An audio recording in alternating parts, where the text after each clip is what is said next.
I love my tablet, but my god, it's a pain ass to fucking charge.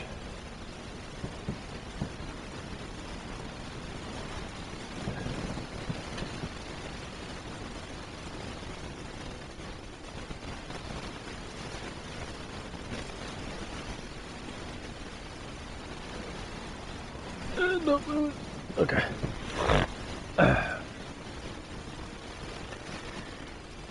See if the mic's on. What to talk about today? Oh, it's cold as fuck now. Yeah, it got really freaking cold. Kind of a nuisance, honestly. It was like 60 something. It was like 65 degrees when I left for work. Then it went all the way down to fucking like 18, and with the wind it went down to like -2 or 3 or something like that.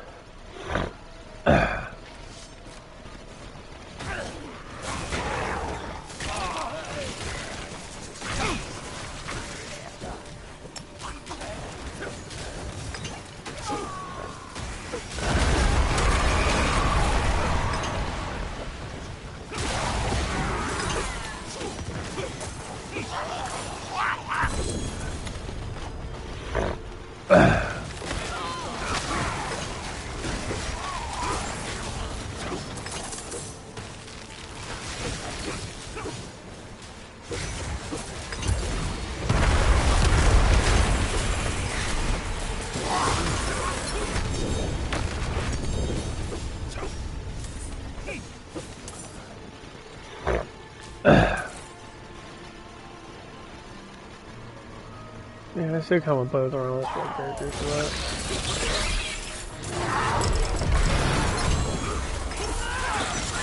I'm gonna do like my pal in that, but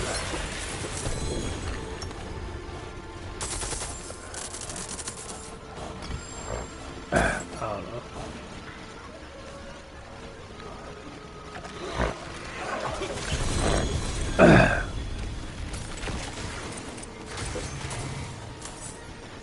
Come on, with the character. I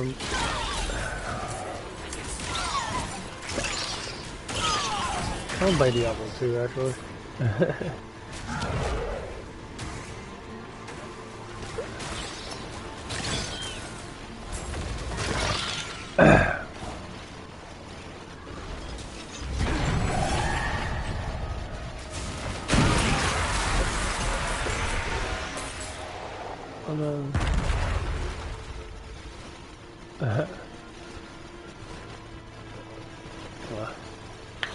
It's just been a long day. It was cold. Surprisingly, it worked really well.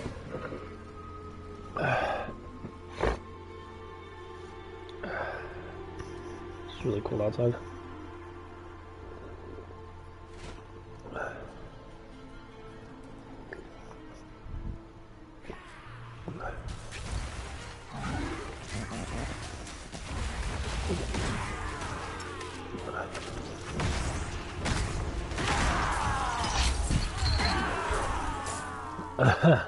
It's kind of funny.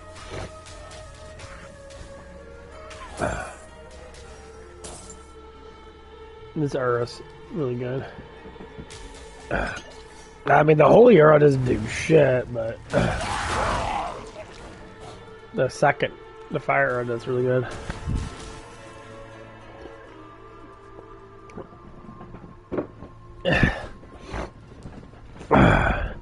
They still kind of made this like Diablo 3.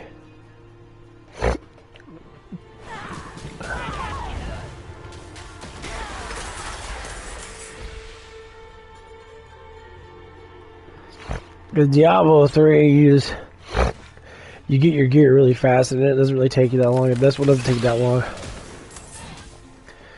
Like, I can start a brand new character.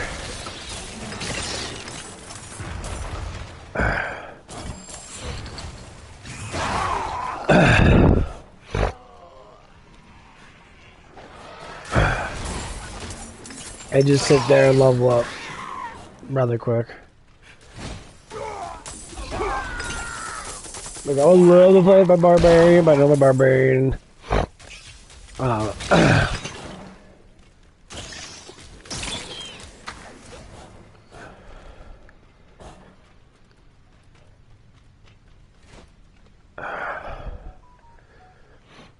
don't know what it is. The problem with these games nowadays is that they try to make them so aggressive based.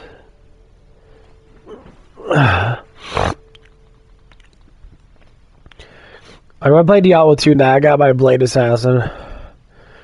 My Blade Assassin's actually really strong. Probably not the best assassin, I would say. I think a trap assassin's pretty good, but Blade Assassin's really strong. But how you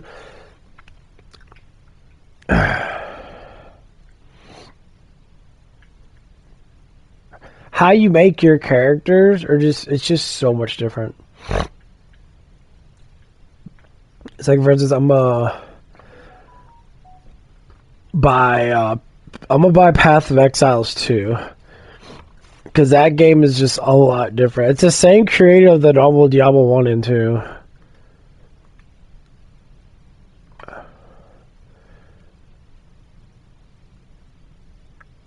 Okay, Path of Exile 2 is just noticed.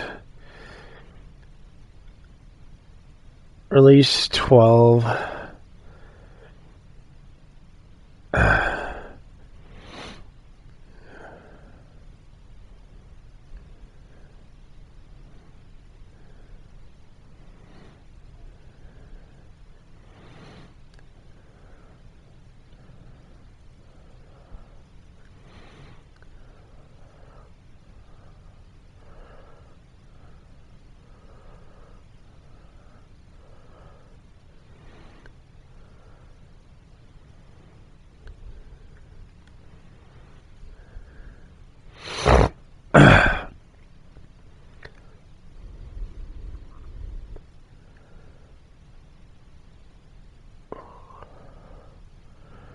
It says release 12/25.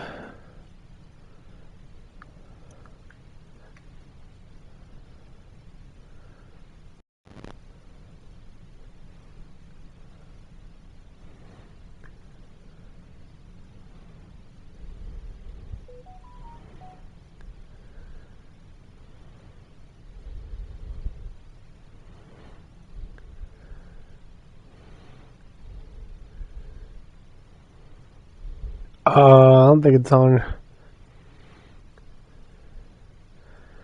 says free to play action RPG. Grinding gear games.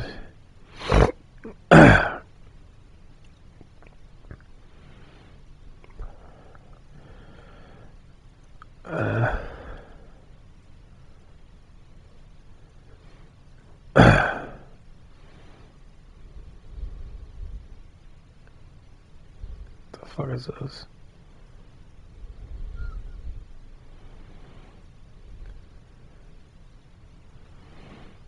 This came out a while ago.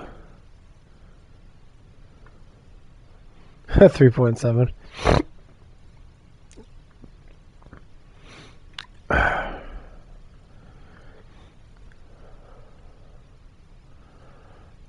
There's so many fucking games. I did buy a new game in that, but I'm not massively thrilled by it. It's not bad, but just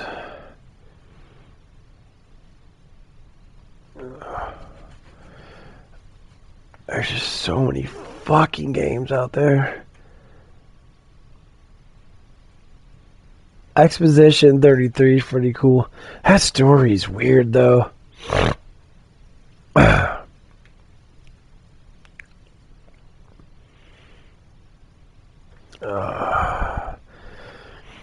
See, I like Diablo 4, but it's just so tedious.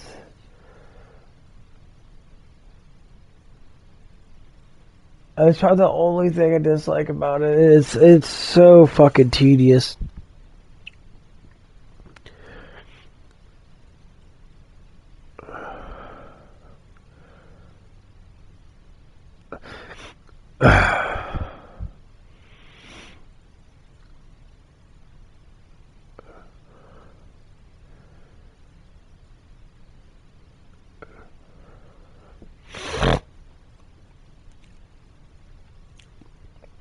Maybe I'm just getting bored. That's probably what it is. I'm probably just getting bored. What to do? What to play? I was playing the Fantasy Star Online, but that got played. I got it so far now. I can't get bored here.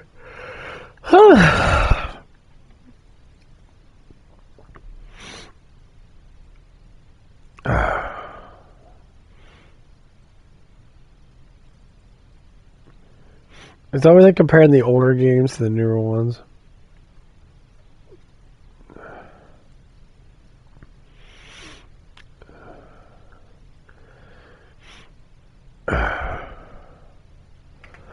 That's basically how it always is. Compare the old ones to the new ones, and the setup in that, it's always different. It's like when you play PC and you go on console, they have to change it up a little bit because of the console plays a lot different. I rather have a controller in my hand. I wouldn't mind doing PC stuff, but like mouse and keyboard is not bad. I've done that stuff for fucking years, and it just kind of fucks up your hands the way you have to sit down now. You'll play shit for hours and hours and hours.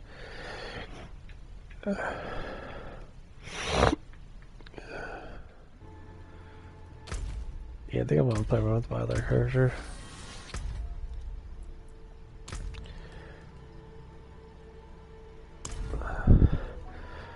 I like my paladin, but you don't have to be Torment 4 for shit. You can stay in Torment 2 and be fine with that crap. This is basically where all my characters are at.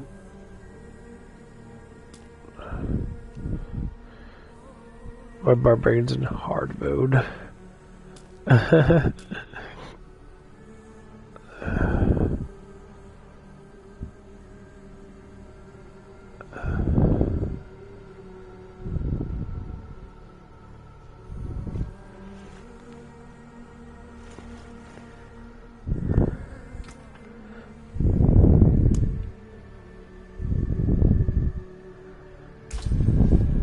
The funny thing is, my Druid actually's got really powerful weapons.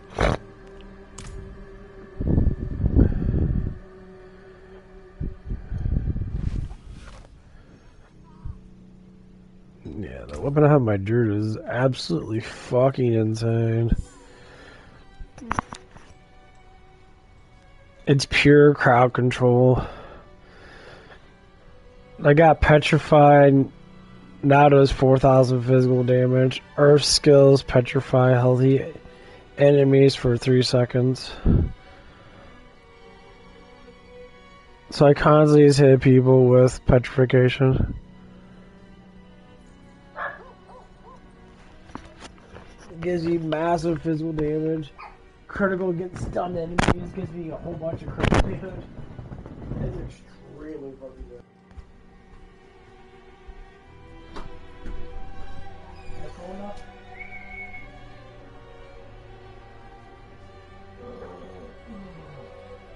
Zoe!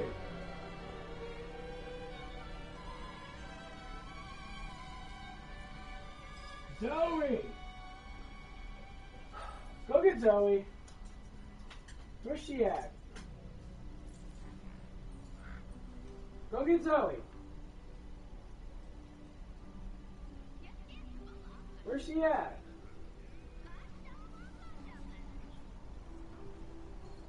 Come on. When I call you, you gotta stop going in the front yard, puppy. I always want to go in the front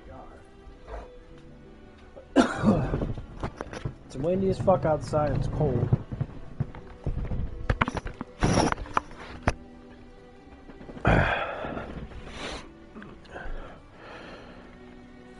But yeah, I just found this, and my god, that's a very, very strong technique. Super reliable. Huh.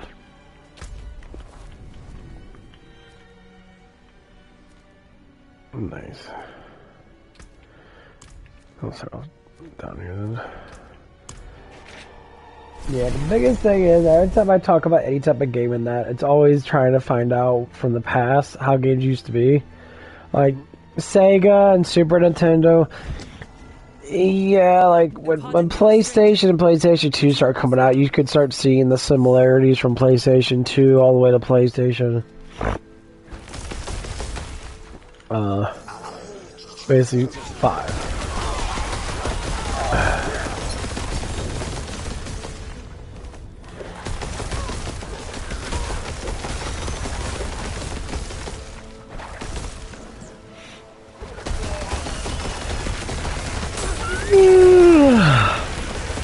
Hi, bud. I might be going back to sleep.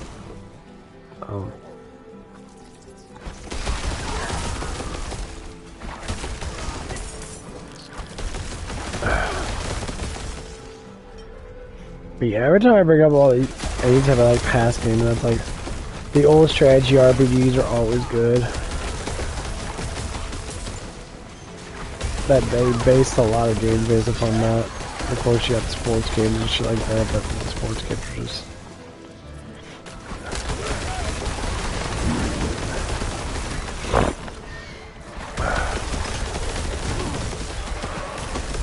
Sports games are just dumb.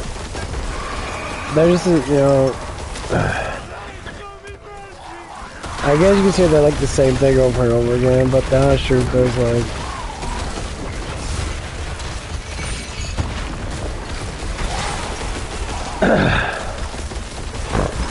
When it comes down to it, almost every kind of game is almost the same with that, you know.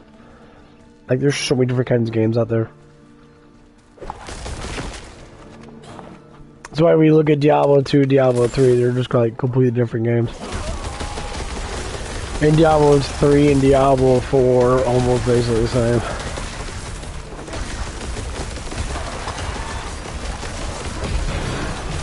Because people that own Blizzard now is not the same founder of Blizzard.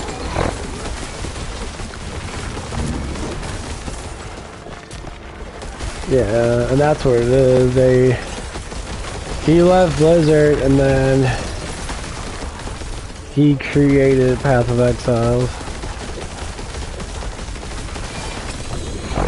Which I don't blame, because Path of Exiles is actually a rather good game.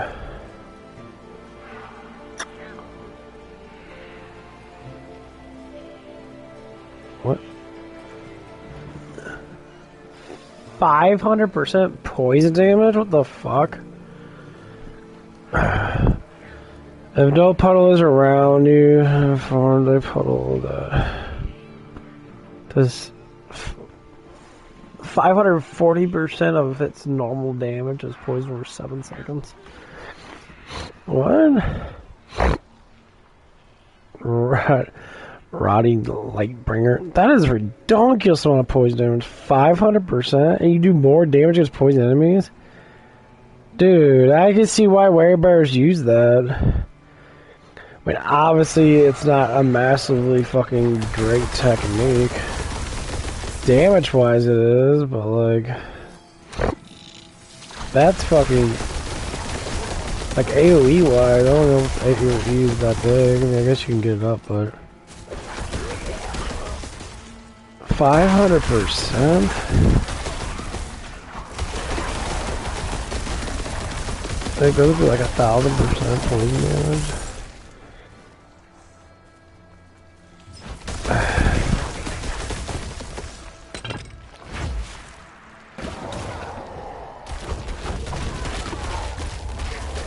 Oh, I think we took shit.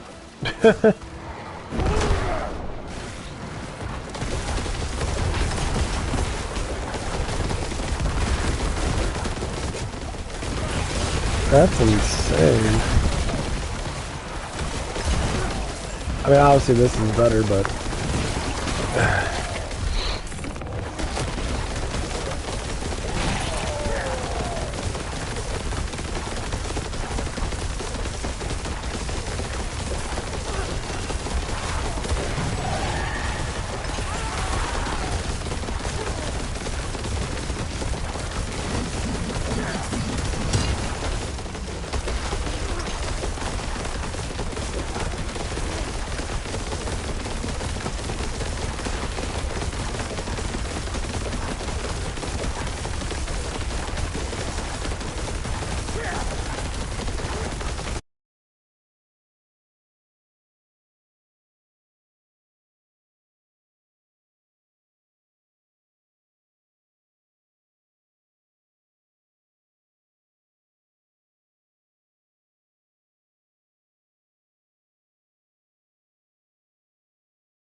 I think it's because my battery's dead.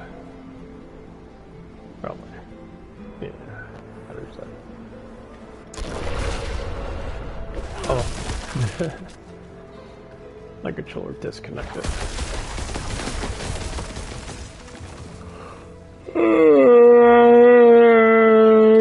Ah, fuck.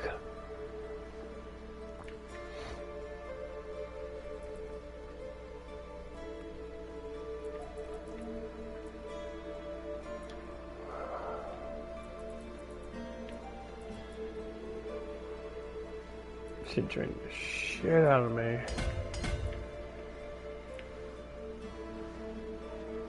You got a lot of resistance in there. Well, the walk home yesterday was ridiculous. This morning, it was so fucking cold.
Raven attack speed.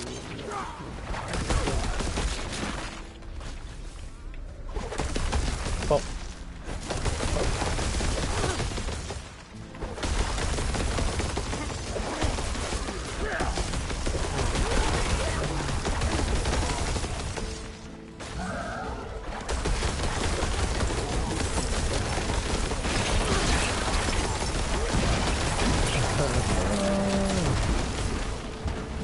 They're gonna stab me in my butthole.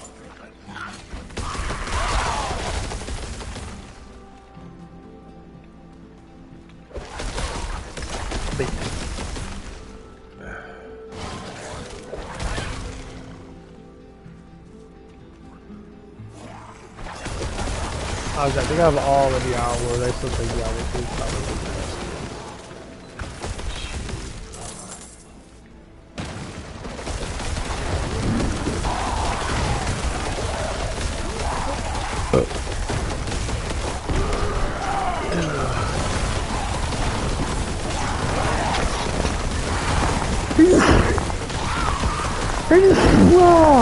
Fuck!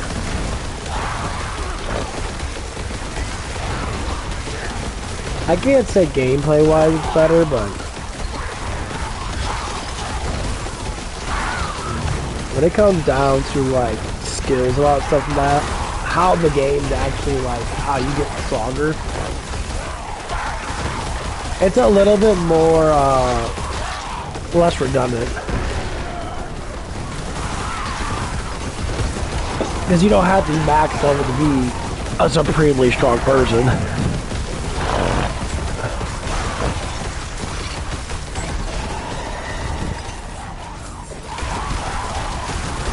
Stop pulling me away, you fucking dickhead.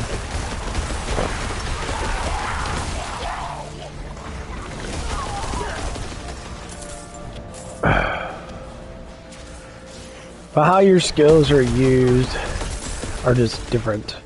They made this game have you have a defensive skill, you have a passive skill, you have, Diablo 2, you have, like, you have really powerful skills. Like, you become a frozen orb source, you could do firewall with it, and firewall could be your opposite attack that you could use. The mages are, like, abnormally powerful at the beginning of the game, even in night mode, but hell mode. sorcerers have a huge problem with killing people because of the resistance.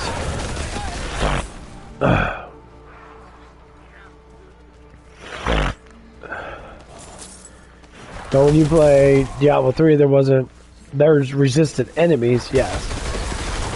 But the thing of it is, there's no, like, pure immunities. They force you to play with people, basically.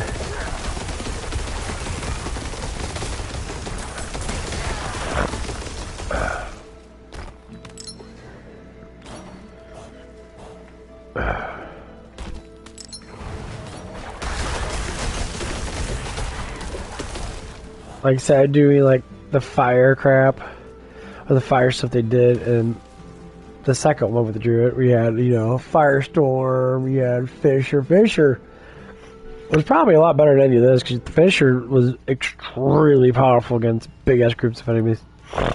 Especially cows and that. You throw down a Fisher, it kills cows really fast.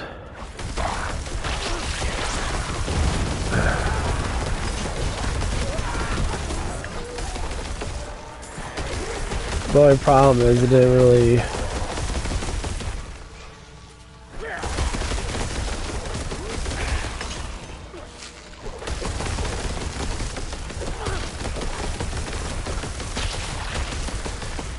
Yeah, you couldn't really aim it. That was fun though. Same thing with Volcano, that you couldn't aim Volcano or shit. So it did become a nuisance.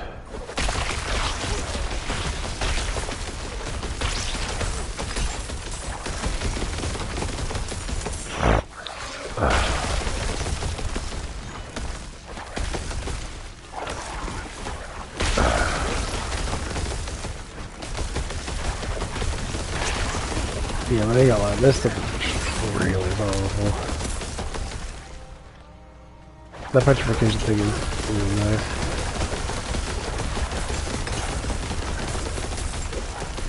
And because they got all that extra crit, this dude gets a lot of fucking crit damage. That's probably the only thing difference between me and, you know, the Paladin. The Druid and Paladin. Like, this guy gets massive crit. Like, he can instantly get, like, 50%, if not more crit. So I just go all crit damage. Critical damage, overpower damage.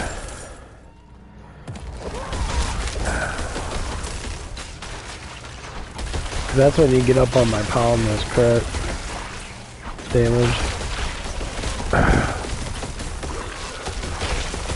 Even though he's massively overpowered as it is, but because I just went up in damage again. My heaviest hit attack, I think it's close to 100 million.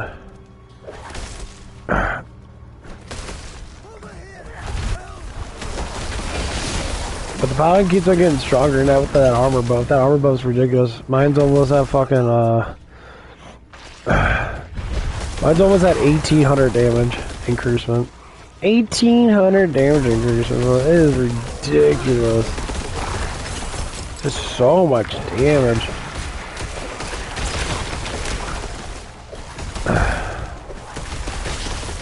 It becomes ridiculous.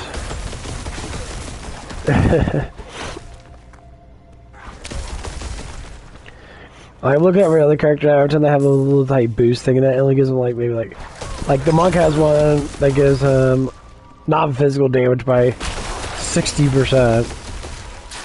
Only 60% increased damage. But the damage variations are weird though, because of being out. I equipped an amulet that gave me skills to righteousness on my Paladin.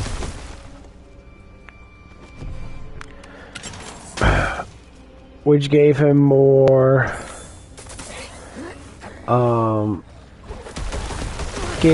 just damage. Gave him, I think it was 30% more. I think it was 30% more fire and holy damage. But I got rid of a 75% holy damage legendary for a skill perk that gave me only 30% more. And it was weird Because my damage went up by like 10 million almost. And I was like, okay, so what's the damage ratio? Because I literally... It was weird. Because I only went up a very little bit. And I just got confused now because I'm just sitting there like, well, why the fuck did I not go down in damage?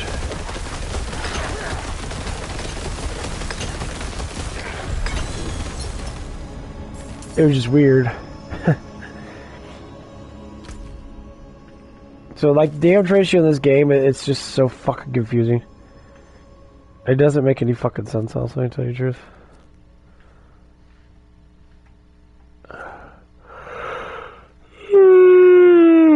Oh, man.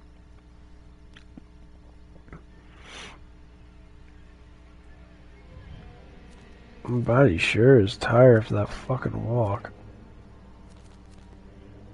It's so damn cold today.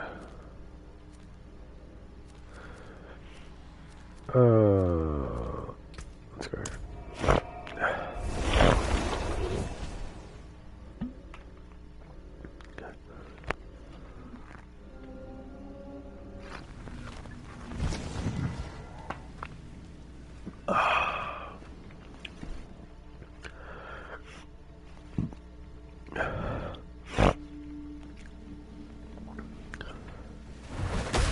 Well, I think they made the enemies too difficult in this game. I understand why they do it, but I still think they should have never done it.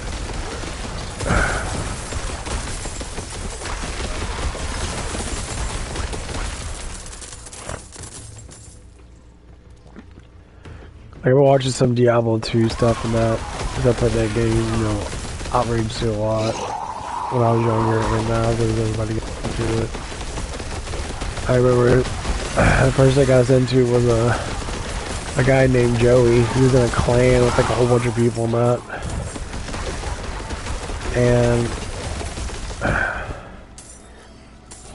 they're kind of very, very controlling. Because Diablo 2 came out, we played a lot of Diablo 2. They were big in EverQuest and stuff too. EverQuest was really big at that time. Back in like 2001, 2000 to like 2010 or something like that.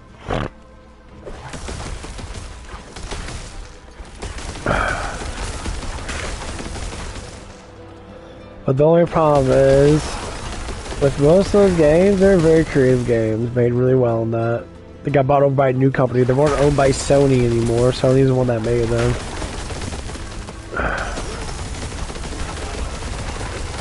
And then now they're owned by some other people now. They did it free to play and all this bullshit. And that's what it is. Free to play sucks.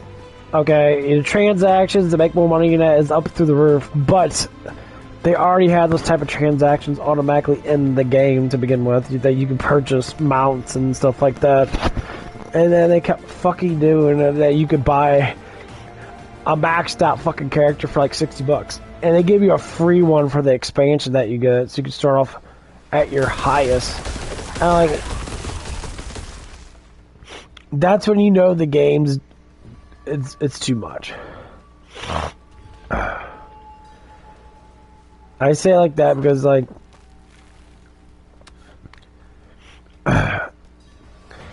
every single time that anyone sits there and does too much to a game, it just becomes obsolete.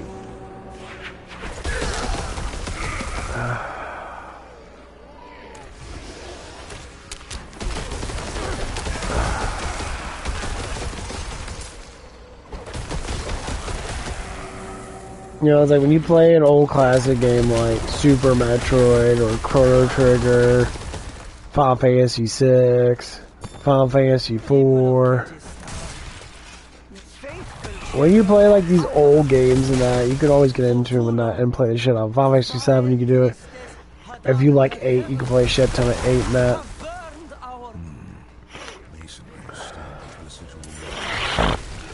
But 8's like completely different than 7. Yeah. Got the fucking sniffles, bro. Damn cold air got me. Like, some people say they start off with 8, they like 8 better than 7. And I was like, I don't know, man. Final Fantasy 7 is just unique because the materials and that, you can kind of switch shit up in that. That's always been fun. A memory. But like, Final Fantasy 8 was... Like, if 8 came out, they switched it. Final Fantasy 8 was 7 and 7 was 8. You might have people liking 8 more, like, if they came out.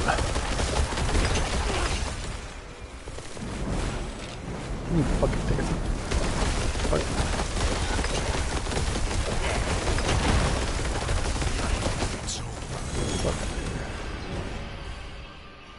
Eat my ass, bitch.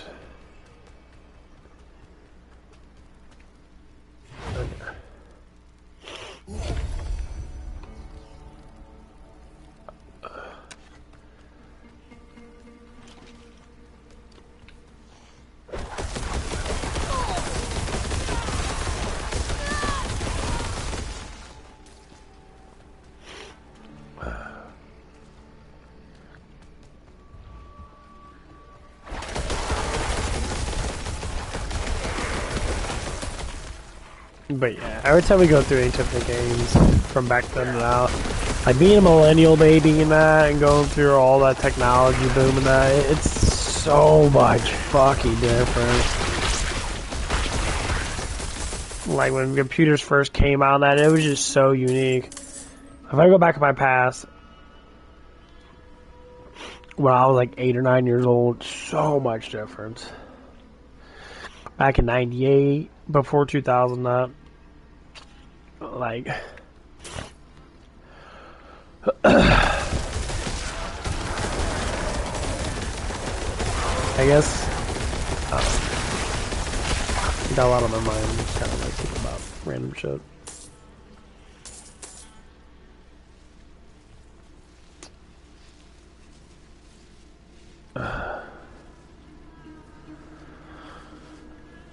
Oh, you get up. You gotta move around. I think my remote control's fucking dead. Yeah. Got zoned out a little bit.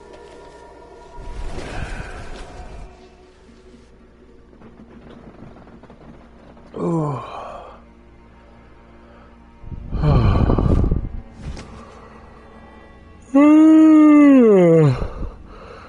I think I might go back to bed. Man, I'm fucking yawning too damn much. I slept pretty good back then. What the fuck, dude? I knew my remote control was fully charged. Well, I'd say it wasn't fully charged. Because I gotta charge up my fucking tablet. My tablet takes forever to charge up. I'm trying to charge it, but you're being a piece of shit, port.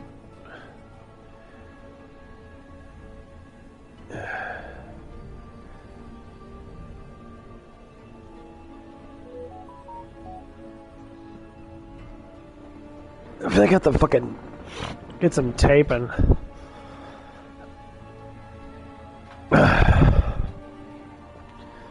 Okay, I just can move around a little bit. Whew. Wait, what was I talking about? Oh, from the past games and now. It's just lots changed. Like anyone that was born back in like, you know, the 80s or late 80s, early 90s, and you grew up in the 90s. Like you were old enough to play games, old enough to know what was going on to a certain extent. Basically, 80 babies kind of had the best. Because it's always 10 years, you know, behind. So, like, if you were 10 in the 90s, you grew up in the 80s in the 90s as teenagers. So you'd be able to do stuff and that. It was just completely different. Like going to the movies was really fun back then. You go to the movies with a bunch of friends and that. You have fun that. Watching just random shit, whatever the fuck that was out. I mean, people still do that nowadays, but...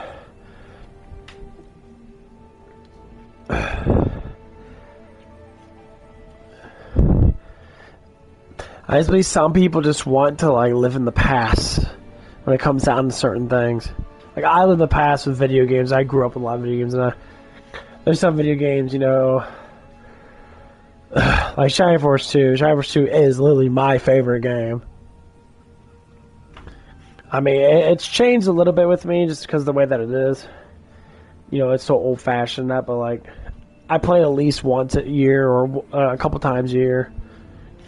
To me, it's just an interesting kind of fallback. But I would say one of the things...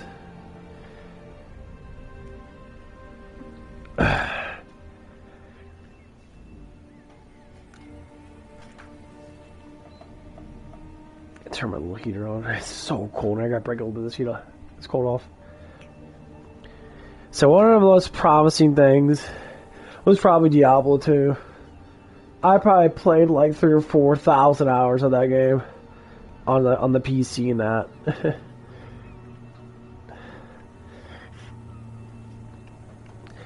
But I think the honest thing when it came down to it is the competitiveness. I always had to be competitive. And like nowadays, it's a lot different though, because competitiveness is kind of like not really my nature being older than that, because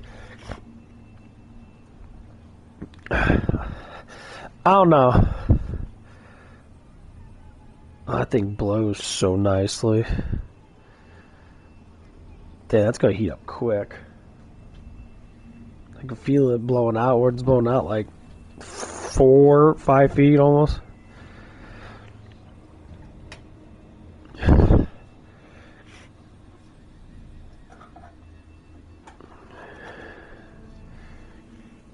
I mean, it's blowing on my bed. I'm about to heat up a little bit.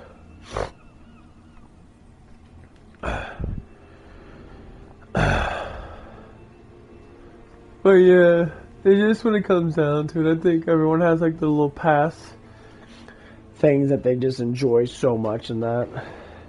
Like watching Dragon Ball Z, for instance. Big Dragon Ball Z fan. I love Dragon Ball Z. Dragon Ball Z, I would say, the Freezer saga was probably the best saga. It made more sense to see like Goku go through his training and that, and actually getting stronger from being like, I mean, obviously he was super powerful to begin with, but let's say like him and Krillin in Dragon Ball, they're pretty much almost at equal strength to a certain extent. I mean, Goku always had an edge on him, and then eventually Goku got too strong because he drank that, I think he did drink the elixir or whatever from Kami's halfway house before you get the Kami. And he got really strong after that.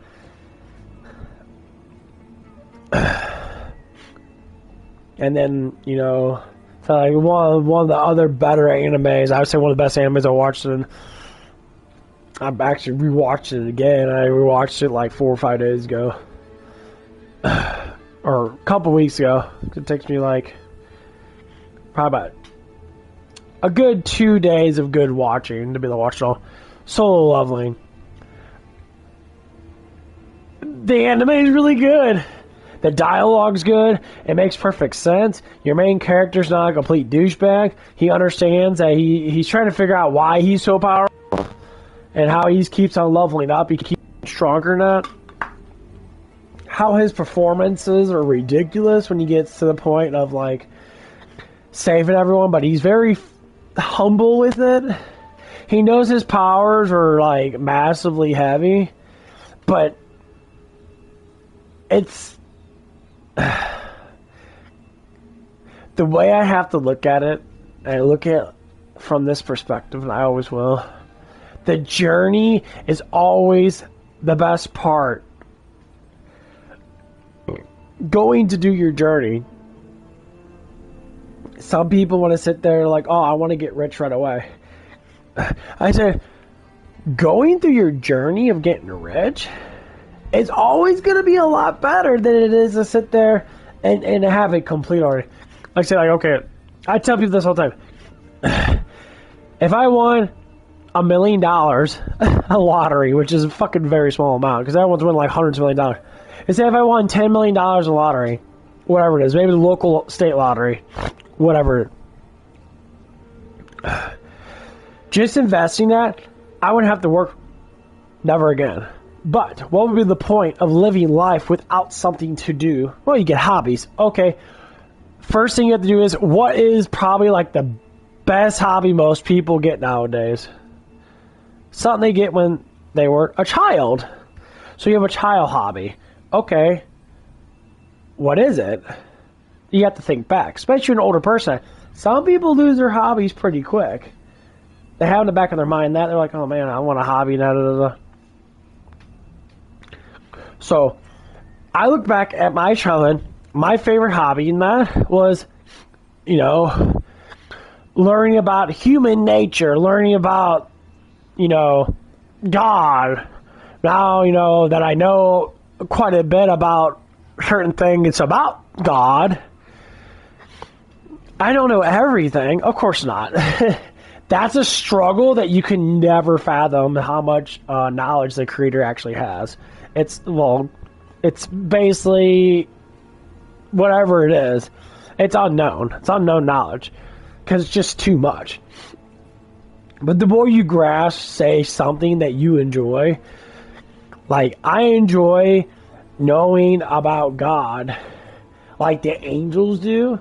It's very curious how, like, loving embrace that God actually is compared to how people actually think that he is. But he's loving embrace, but you have to try to meet him halfway. Just like anything else in life, you have to try to meet halfway before you get something out of it. Just like saying, like, if you want a promotion, you meet your boss halfway by showing that you could get that promotion. You show that you come to work on time, that you're very reliable on that. You're not, you know, running around with your head cut off. You're not trying to sit there and please people in a certain way. And you're trying to be more serious about your job at that when you need to be. But you also want to be fun and collected and stuff like that. Well, I said that's one of the biggest things that's, I would say it's kind of hard to do. Be calming, be collected, and stuff like that.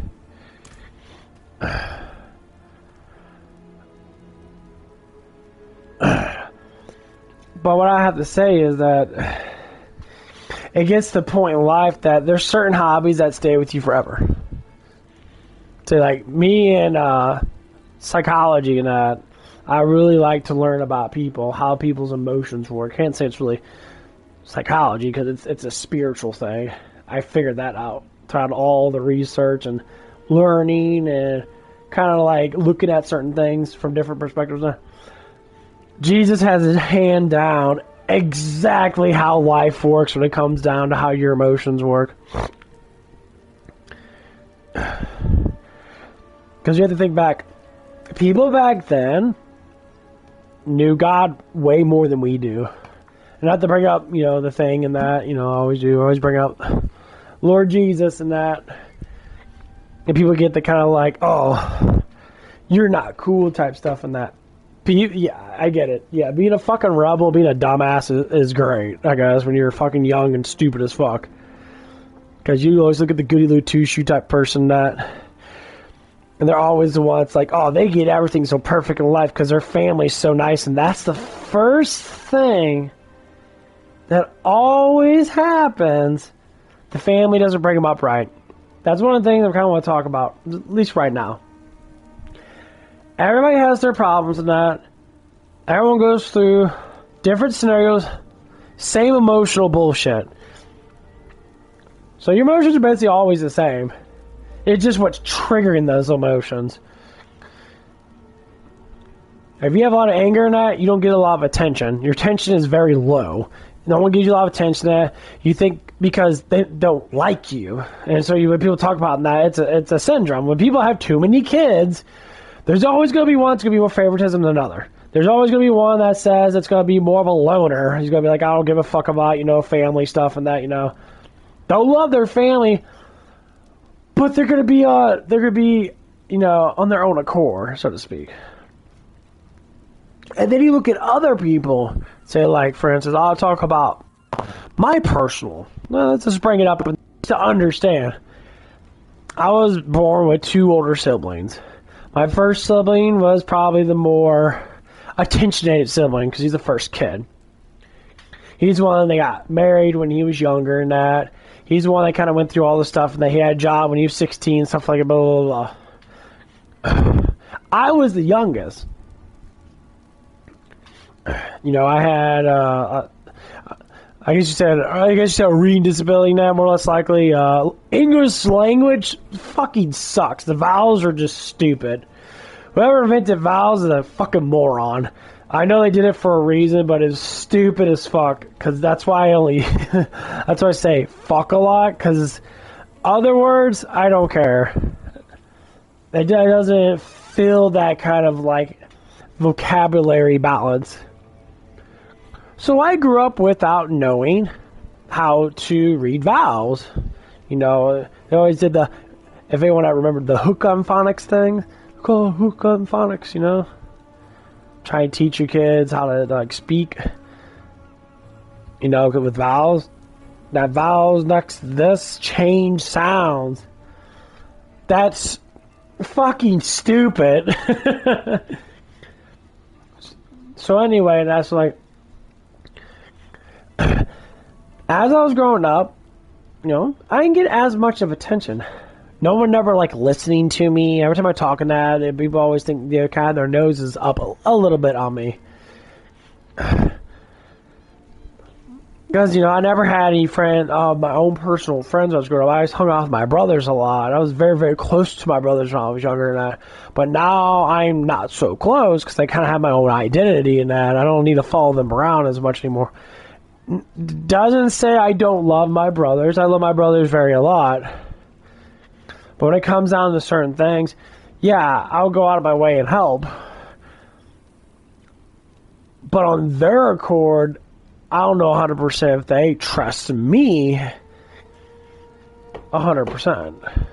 That comes down to the problem why having too many siblings can possibly be a big issue. Because it's the tension ratios. Like another pair of siblings that I'm going to talk about that I work with them. There's 2 of them that are their socialized skills are a little down. They don't know how to socialize massively well. But one of them, I say, did the other route, stayed, consistent with their life and that, and joined the military, ended up getting out of the family drama, which is what the other 2 are in still. And then they have a younger sibling that's trying to get out of the drama. It's got, because it's mostly women in that, but he, is trying to get out of the drama in that. So he works 2 jobs. He hangs out with good people, good friends in that. They all hang out together in that. They all try to get their lives together in that. And the drama sets in, and he probably tells them about the drama. It's like, hey, it's like my fucking siblings are retarded. It's like,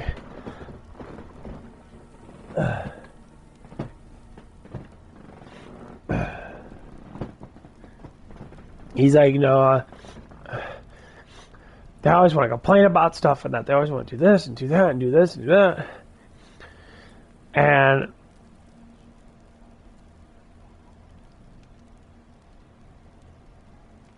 active gain 5.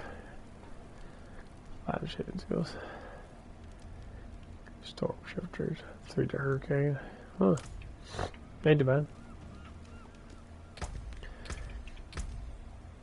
But anyway, I'm gonna have to.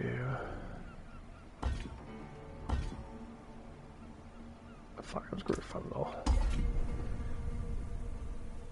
Yeah, I have to do that shit. I'm gonna use something new I'm talking. So anyway, so you know these siblings. Oh, let me do it like this.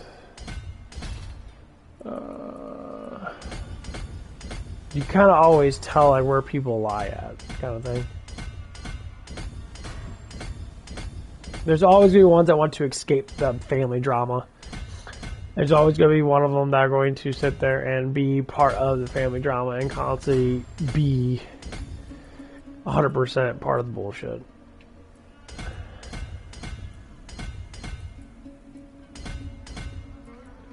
You always get really, really like anxious about it too, and you learn about certain things, especially about people, and that you're like, why is there so much fucking drama? And you're just like, oh, it's like how most families are. That makes perfect sense. Most families just have that sort of drama. They have to. It's like indebted to them to be like that.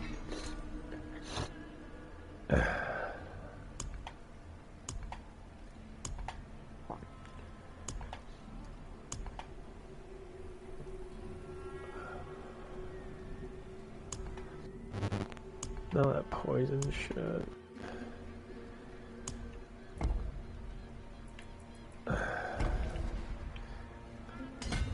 But yeah, anyway, you start to kind of learn about how people are when you like communicate with different styles of people and that. And one of the styles of people I'm talking to as like right now and that is, you know, is these sisters and that. I kind of see how they are because it kind of reminds me of how I used to be when I was younger and that. I mean, one of them's closer to my age and that. Yeah. But the way she, you know, she has her own personal issues and that, she's trying to get by and deal with all that shit and that. But it's always a very unique thing to kind of like to look at, to find out like what's going on with certain things. And then you start to find out.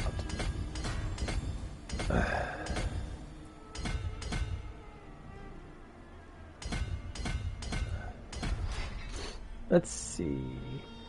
Storm damage. That's fucking stupid.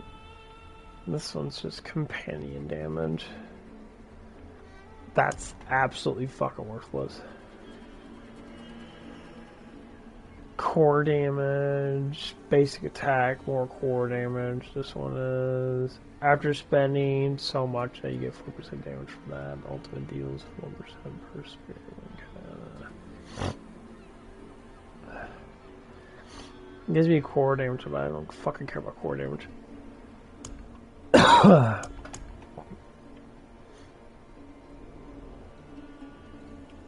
This is going to be total armor, lucky strike, like I say, will. Power gives me pure just damage. I'll take the probably pure damage one. This is natural skills, have up to 40% chance to poison the enemy for 40,000 over 6. Deal a 40% increased damage against poison enemies. Some of these are just fucking pointless. Okay.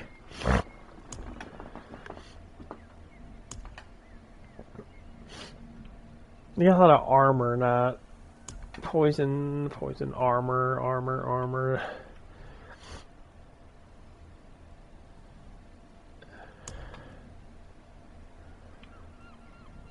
Armor, damage on hull, damage gets healthy enemies and that.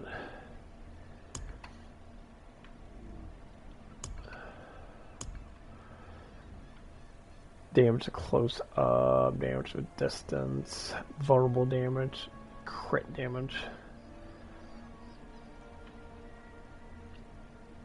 It's just the storm damage is absolutely fucking pointless on your storm. That's the thing about the Paladin is the Paladin has like a whole bunch of skills that give him holy damage. Because he only has like 2 different things. He uses physical and holy. This one has all these different types of damages in that. And like, this is what separates it so much.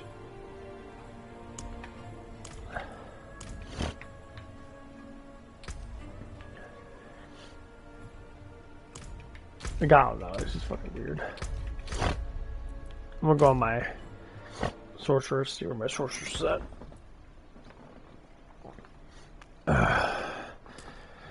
I'm sure she's probably really fucking retarded.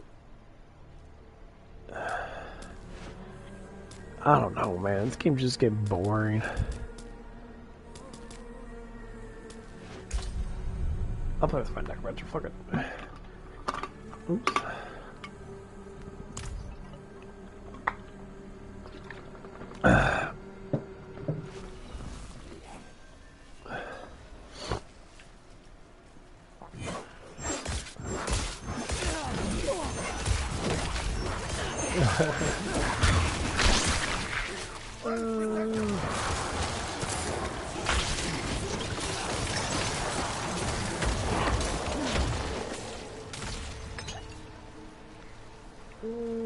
The necromancer.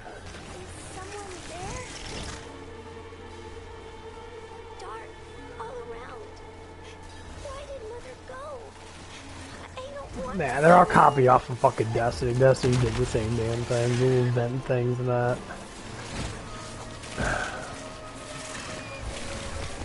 So the thing is, Destiny and shooting is always more fun. Shooting RPGs and that, or whatever they're called, shooter RPGs are always just better because you shoot things.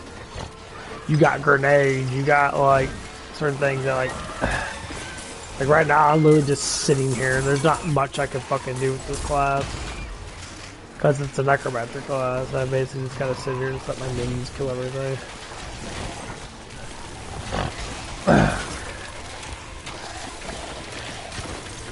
They do a really good job at killing shit.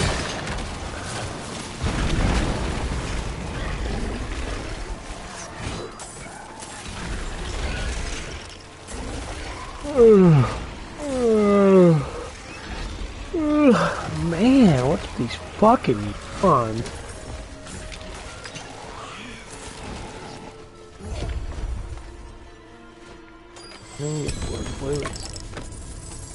Something.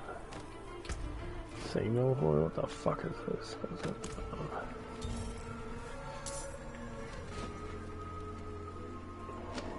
I need to get some fluids. I've been drinking water, but I've been drinking my pre-workout shit.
Okay. I'm back. I don't know what to fucking do. I don't know what to do. I don't know what to fucking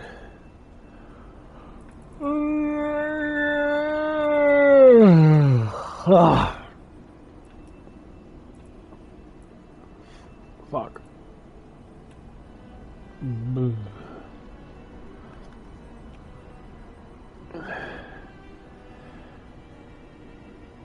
Okay, so skeleton mages and warrior sacrifice bonuses grant additional 60% more. Why would I just want to use just a golem by itself? The golem gets more life, deals more damage. That's the sacrifice. I mean, if the golem got like 4 times bigger, it was like do massive AoEs everywhere. Yeah, it'd be fun. Oh man.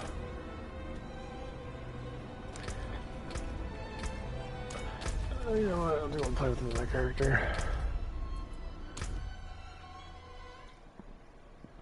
I was get bored like this.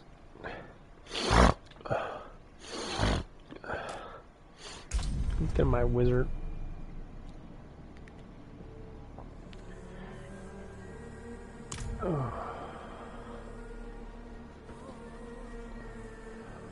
I'm always a big wizard person. Of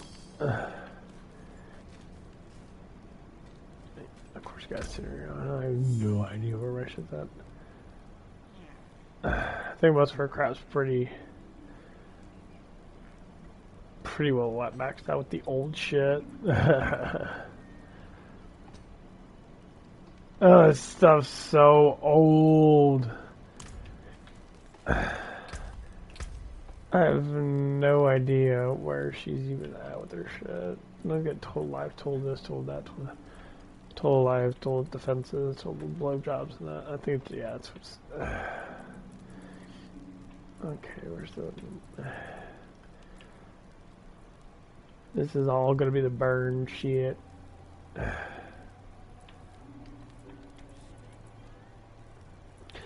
See, I don't know if you leveled up like a whole entire area, because that's what I did here. Not. I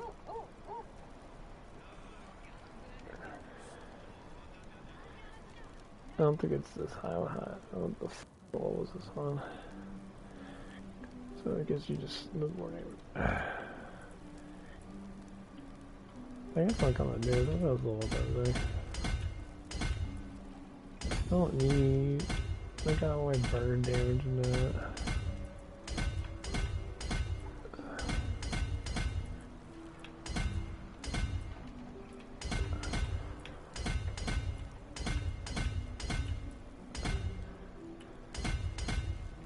Not unless you're supposed to do that, but I'm gonna do it anyway. This high strength is fucking stupid. Let's see how much intelligence I can actually get. And wisdom, there's a lot of intelligence.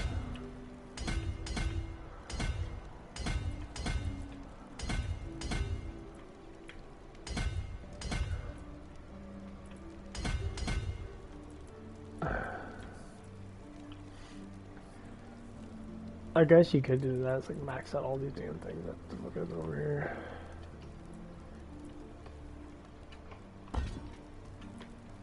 Oh, let's get it. Oh, fucking.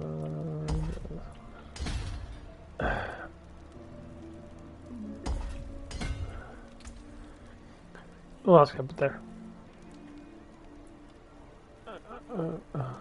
Mastery damage.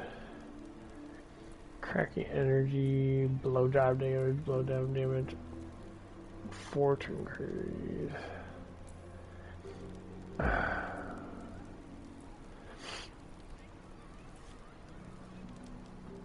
Damage to burning targets.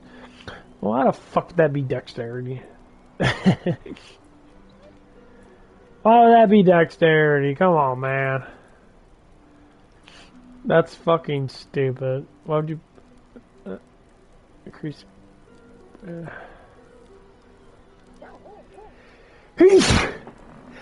Oh, fuck! Oh my god.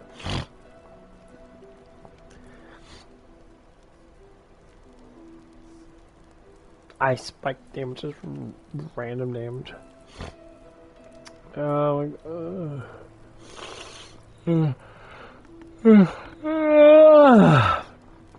What a rest of burning damage. What'd you get? 5.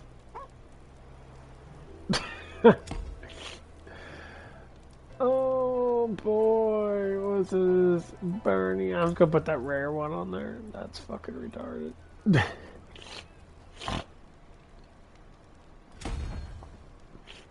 Yeah, that'll help out at least a little bit more.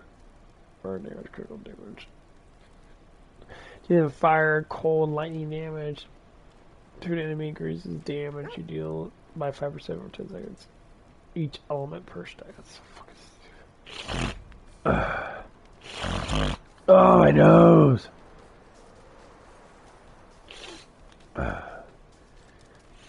Every time I'm walking massive cold next day. It's ridiculous. Let's see.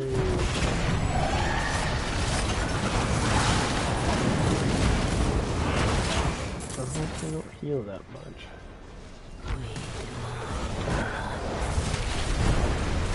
I know my damage is a lot fucking higher.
There's no fucking way I take 9,000 with that.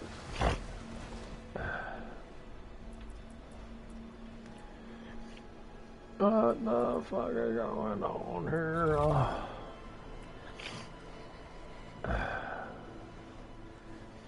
It is 100 and something thousand.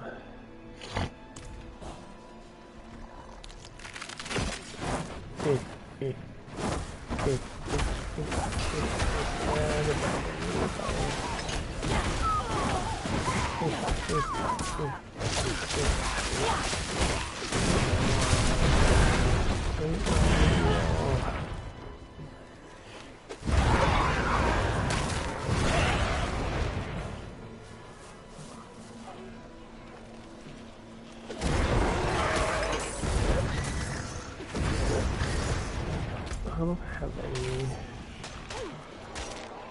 boss things.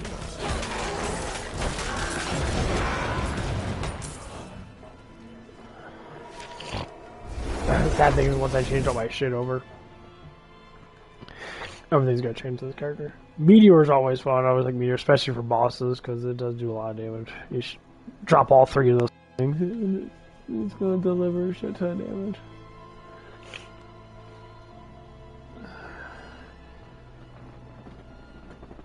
Still charging. There you are. 23%.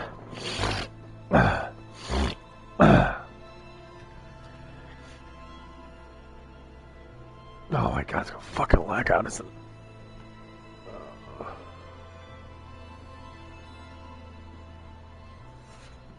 Yeah, walking home was rough. Oh, it was cold. I was like jogging. I've been trying to jog more. I'm trying to just pick up the pace and use my legs more than that.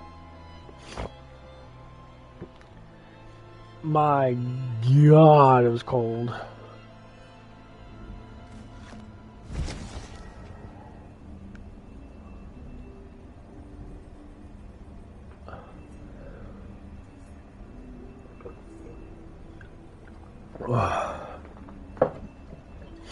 It was so cold, it was just, well, cold. Like, it has that little air thing over it. Make it look special. That's a lot of crit damage.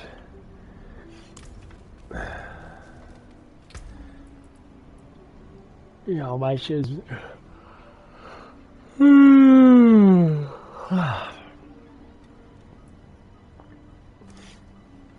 Yeah, it's a character I used a lot. You can tell by all the damage I have on my character.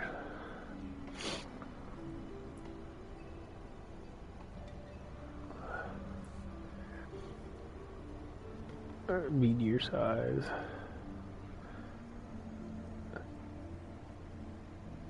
See, I don't know if you can put two things on there again. I don't know if you can. I think meteors mana cost is replaced by choosing what I get the recharges. Oh, cost. Oh, that's that one unique one I found. Casting meteor drops 3 additional meteors around, or drops. Casting meteor drops 3 additional meteors around the target. Enchantments. And enchantment drops 1 additional meteor. So cool. Okay, let's go see if I can find me some good unique dickies. That was a really good find though. Now I just go here and drop 1,000 of them. Yeah, we're gonna make this game great. You can't make a game gay if the fucking you can't make a gravy. Can't make a game great unless it's a hard fucking journey to be able to get the good stuff. If the journey's fucking easy, like the grinding journey is the only thing they have here.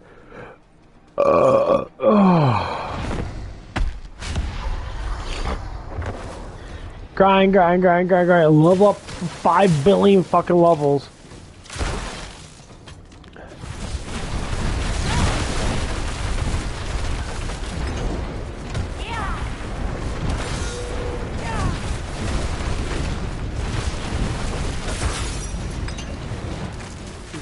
That's all it is. Level up 5 billion levels and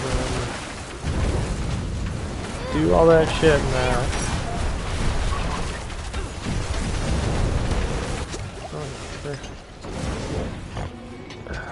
That's basically what it is. Level up 10 billion levels and make the level as hard as possible. Oh, you might get like 4 a day. Fuck that. That is just annoying. I know I got the frostburns. I'm probably getting another one right here. Nope, I don't know what this is. That was stupid. Ice shard now splits out into additional shards. Okay, you deal 1. What was it? 1.3 increased damage for each time ice shard damages an enemy for 5 seconds up to 65%. Gives you 4 to ice shard. It gives me attack speed, not 4 to ice shard. And this staff is the charge bolt staff, of course. 6 to charge bolt. Charge bolt to seek out enemies. Lasts longer and deals. For every second the bolt is alive. Well, to how many seconds though?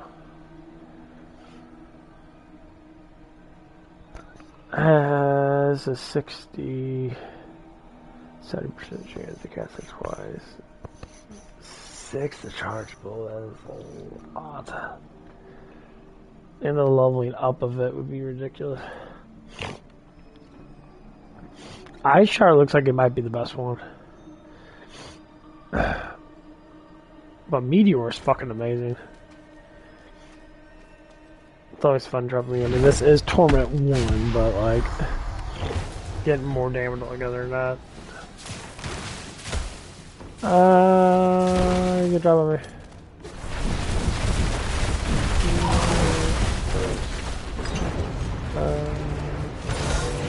protection.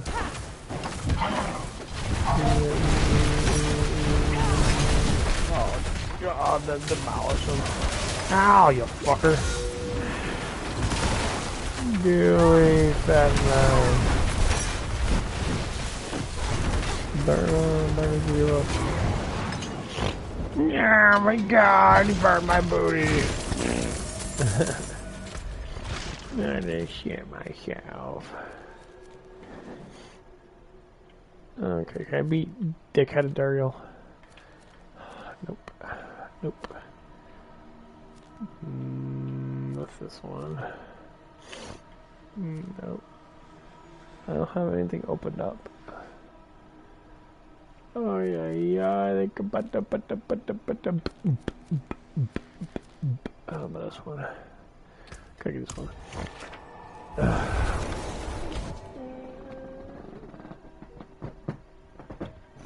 I really don't want to go to work today.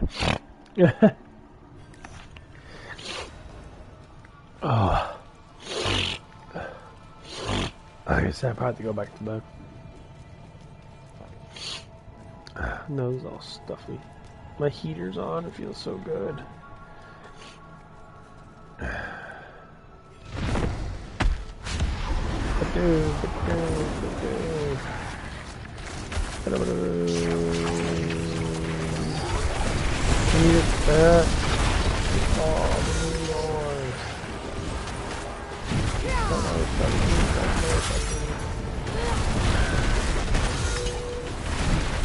Oh god,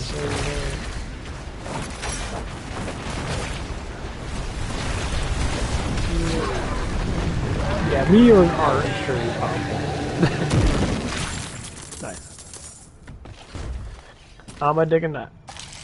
Give me something weird. Give me a fucking sword. What, you piece of shit? What's this one? Defensive blowjob stance. For each defensive skill not on your action bar, you deal... What the fuck?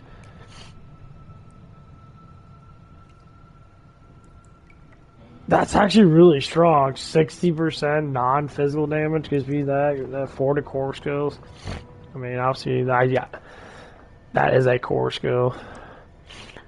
For each defensive skill not on your action bar. So if I have them and they're not on my action bar, I get 39% increased damage.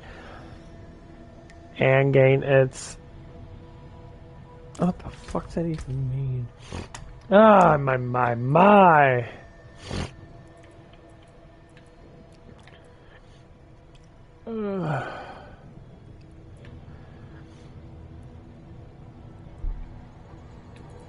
You fucking sneeze. Fuck.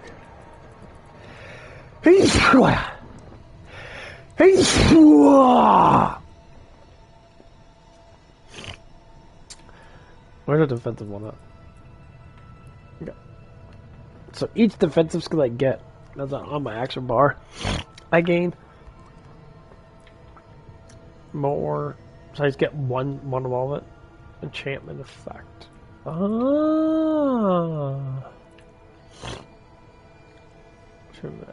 Invade. That's the enchantment effect. Loses 30% of max health. Automatically activates the shield. Ah. So I get. Oh. So it gives me 4-2 core, which is actually really good. I'm just gonna equip it and find out. Let's do it. Bing, bong, bing. I need to get that one thing on it, don't I? Huh. So my damage is probably gonna drop a lot. Let's find out. Oh no, not that much. Not really. These are 4 all core skills. But I have to level this one. Okay. What's this one? Don't give a fuck.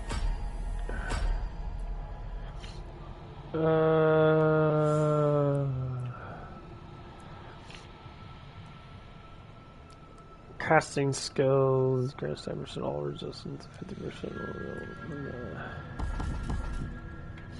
Let's get this one. That's what it says again. I don't know how the fuck it works.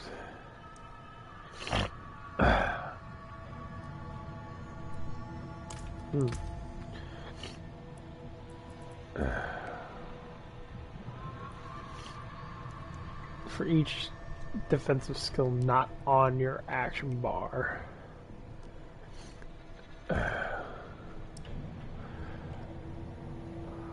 Get 39% more damage. Oh, I got all the defensive skills. They're not on my action bar. I remember Fireball used to be really good, now it kind of sucks ass.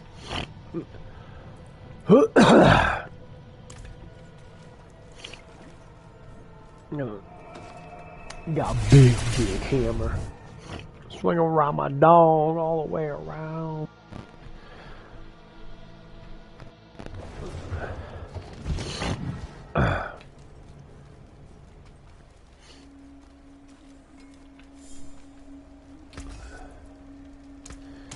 Sure.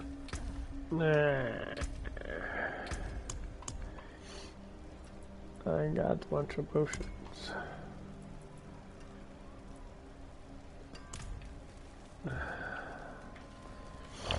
Okay, level up. I don't think I have enough things to level up. I do. Sure. 5 decor skills. Coo. I just doubled my core skills. Yay. Oh,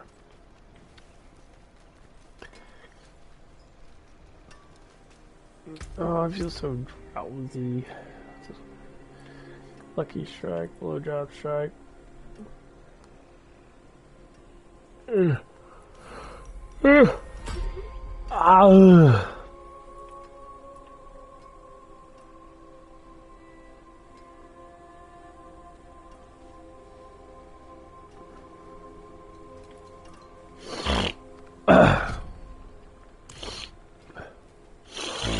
I hate the fucking syphils.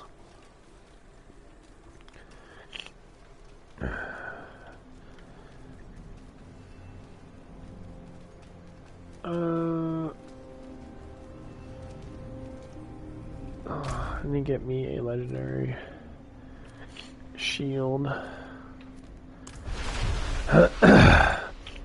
My damage should increase by a shit ton once I get that. Give me 100% more base weapon damage. Should double my damage. Yay.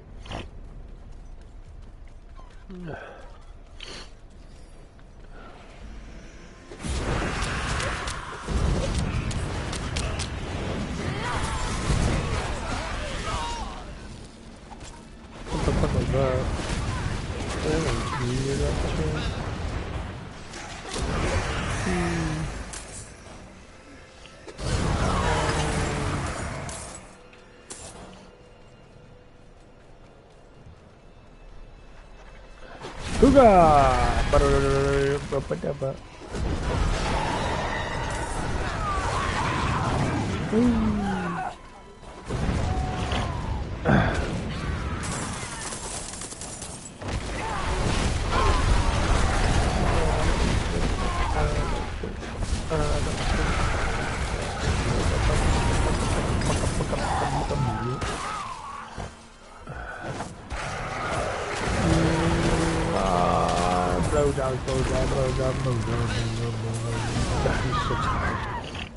Fuck this shit. Talk for a bit, the mass is crashing back to bed. Well, I got woken up because I ain't go to bed till like 5 in the morning. If not, maybe a little bit later. I don't think I didn't get home till like 4:30, 4:40. Took a shower day. I go bed at like 5:30, almost 6. It was almost morning time and that. I only got like 4 hours, so I have to go back to sleep. So I'm just tired. Probably a little bit longer than that.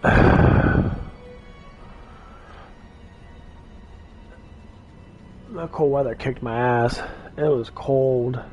People like do the chilling thing and that. Like if it's really cold outside, you go out there without a shirt on. You put like gloves and like really nice boots on and that. Like you gotta cover up your feet and hands and that, and you kind of just freeze yourself off. Oh my god, it works so good. Just try like meditate it out, just sit out there and freeze your body off.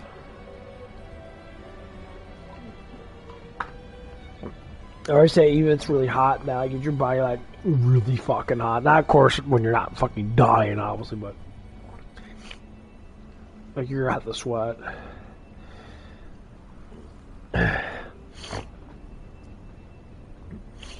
It works. That's basically what happened yesterday. I was walking home in the cold. I walked home. It took me like 15 minutes to get home. Give or take.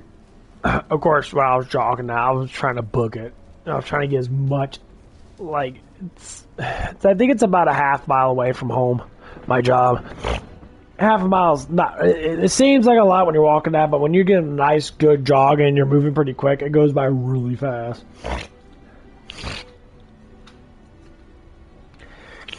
So I was trying to not sprint, because sprinting takes too much energy, but not a fast-paced jog.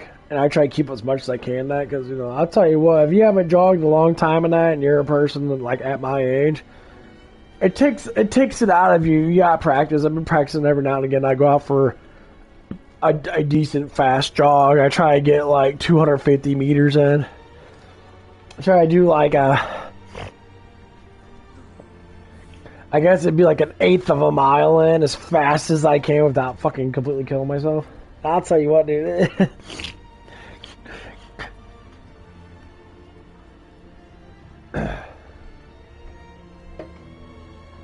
It's a pain in the ass. It's definitely not fun either. To a certain extent, like it's pretty fun to see how like fast you can go in that. But once you're like your oxygen levels start to drop too much in your muscles, you start to do that heavy breathing shit. Your body's not being able to absorb enough oxygen for your muscles to be able to use it, which is just lack of me being fucking lazy. I do exercise in that, but muscle building's a whole lot different than cardio. Nah, it's true. You need both. If you're just lifting weights, you're not doing like good cardiovascular stuff, not like running or biking or doing something that like gets your heart rate to a certain point, and you keep up with it. Like say like doing what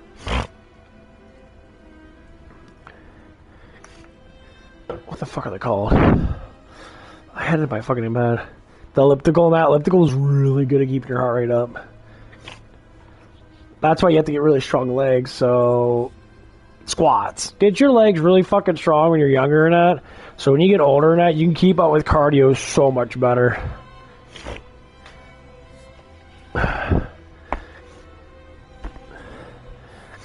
Like, I've been trying to hammer squats a lot more than that. I've been trying to get my muscles to pump up and that. It's working out really well, actually. I've been seeing a lot more detail with my muscle fibers and that. I've been seeing a lot more, or feeling a lot more pump, especially actually do squats. I could do quite a bit of body squats. I could probably do about 30 in a row, if maybe a little bit more, depending.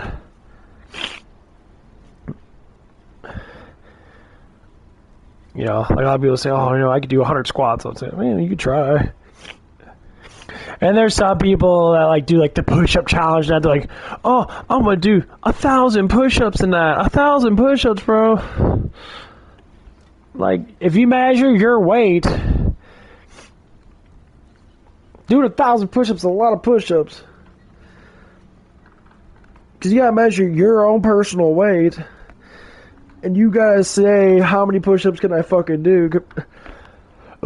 So like, I weigh like 220. So my average push-up weight is about 65%.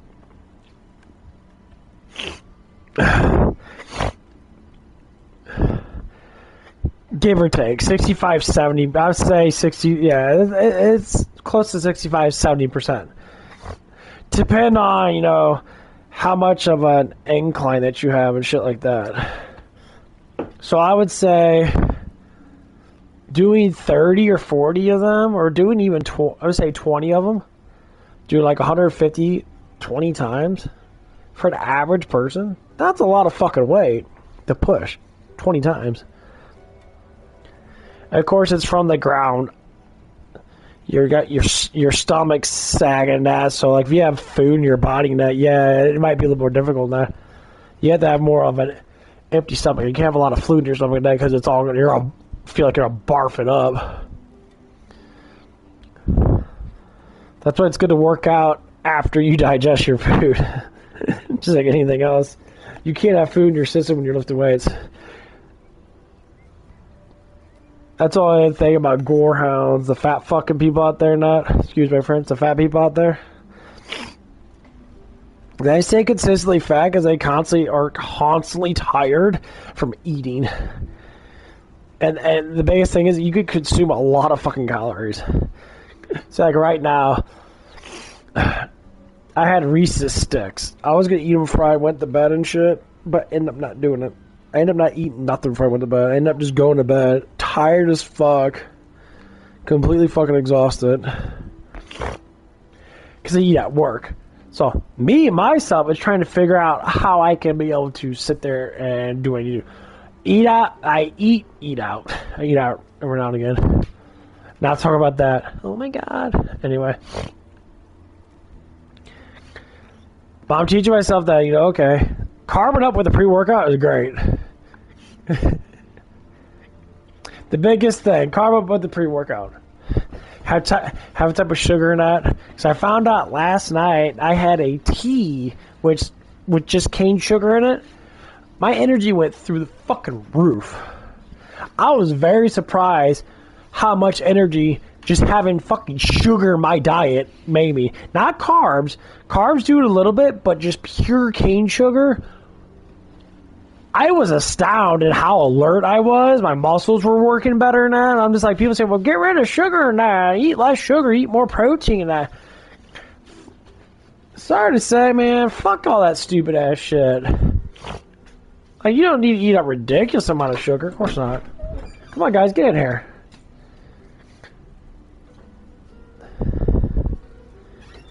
It's cold as fuck outside. What are you guys doing? Go upstairs, go warm up. Big old fur buckets. Like, I'm starting to wake up right now because I just got done drinking some water. Because I had fluid in me, but I didn't have just water by itself.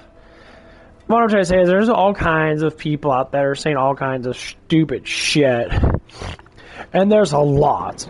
They'll say this, say that, say this, do that, blowjob this, blah, blah, blah, blah, blah, blah, blah, blah. And, like, the more you think of it, of how these people are, the more you're just like, dude, like, are you fucking serious? Well, there's a special way. And then you talk to people that are, like, bodybuilders that do, they have to know nutrition to have the best looking bodies in the world. They all say the same thing. Take your vitamins every day. Now, if you don't eat a lot of vegetables and that, you should possibly, take a good amount of vitamins and stuff like that.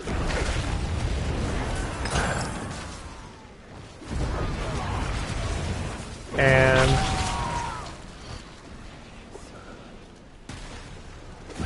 just like anything else, that would be good enough. Make sure you maintain your daily value in protein. Obviously, that's probably the hardest thing to do for a lot of people. And fucking good myself. Eat my meals, bitch. Eat my ass, eat my ass, eat my ass, eat my ass, eat my ass, eat my ass. But one of the biggest things I've learned, I think it's a fucking myth to eat is your body mass and protein. I think it's a complete bullshit effort. I think it's complete bullshit. The only reason why people just want to eat just all protein in that because it's more filling and it keeps you full for a long ass time if you're going on a heavy diet. Going on a heavy diet and doing a full protein diet, you're going to drop weight no matter what because your calorie intake, you couldn't eat 2,000 grams or 2,000 calories worth of fucking protein a day. That's like 600 grams of protein. it'd be, first off, it'd be super cost effective. Like, it'd be enormous amount of fucking money you have to be to keep up with all that protein at. And secondly, you'd be so damn full, you couldn't do nothing about it but just sit there and stuff your face all day long.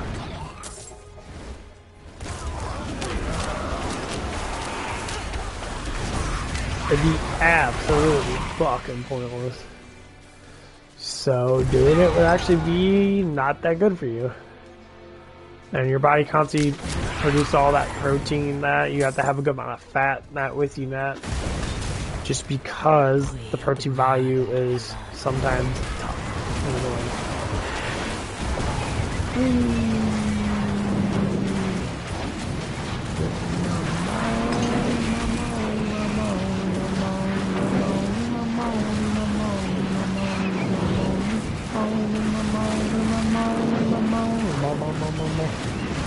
Look at mambo, look at mambo, look at mambo, mambo.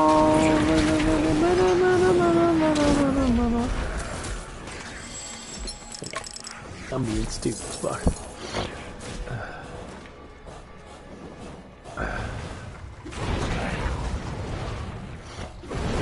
Because, like, going by the whole Mike Mentzer way of eating, it was very, very hardcore with science and stuff, and then when it came down to figuring out the metabolic rate of people and that stress out rate of how you can grow and shit. You said 25% of your calories is supposed to be protein. Okay, so my daily calorie intake is like, say I always say 2,000. 25% of 2,000 is 500 calories. 100 grams of protein is 400. Okay, so it'd be 125 grams of protein would be 500 calories. That is not a lot of protein.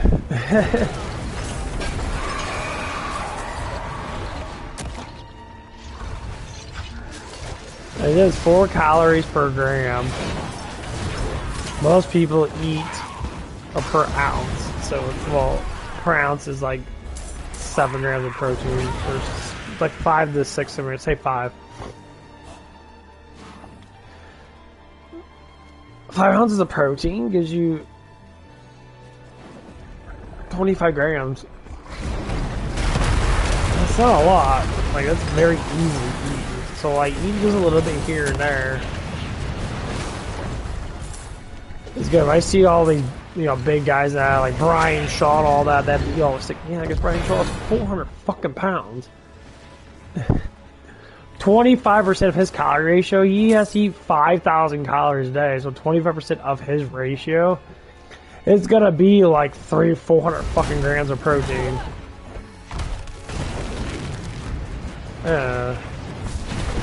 Eat that. Eat it. Eat it all that. Oh shit. Oh, teleport. Okay, dude, there's newly burned enemy deals 400% power damage for each to the blowjobs.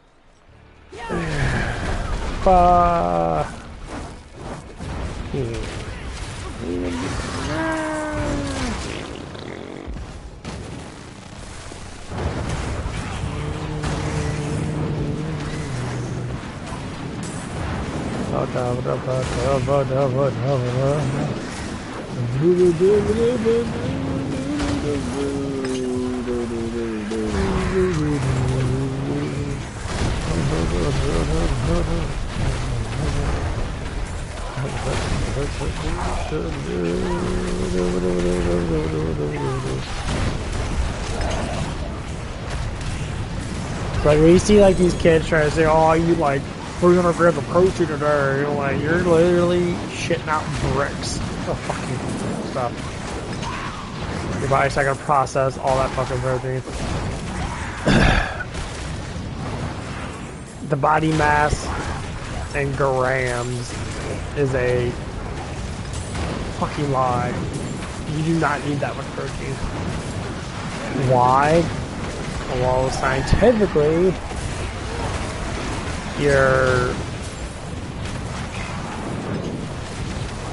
body is made out of mostly carbs and or glycogen and water. You need aminos. Yes, you need aminos to be able to grow because it does help you grow. There's muscles that need amino repair. So some people over exaggerate that shit a lot, that you need 85 gallons of fucking protein a day. You can if you want to, but I don't think it's... Even when you are lifting weights and that. Because I tried it out. This is what I did. Oh, there's one of these? Oh, fuck me. I got bigger than that from just eating fucking pizza. Literally, I eat pizza every damn day. 2,000 calories worth of fucking pizza. That's all I ever ate. Every single day. Ate pizza. My fat content, I had the same amount of fat content. I just got bigger muscles. Obviously, I probably gain a little bit of fat, but I also, you know, can drop it off by the next couple of days and that. But a lot of people are saying, like, oh, you're getting bigger than that. Yeah, I am getting a lot larger. But the thing of it is, they're asking me why. It's like, I just eat whole pizzas every day. I didn't worry about the protein intake and all that crap and that. I just ate food. I ate until I was full. And more or less likely, if I was full, then I would recover.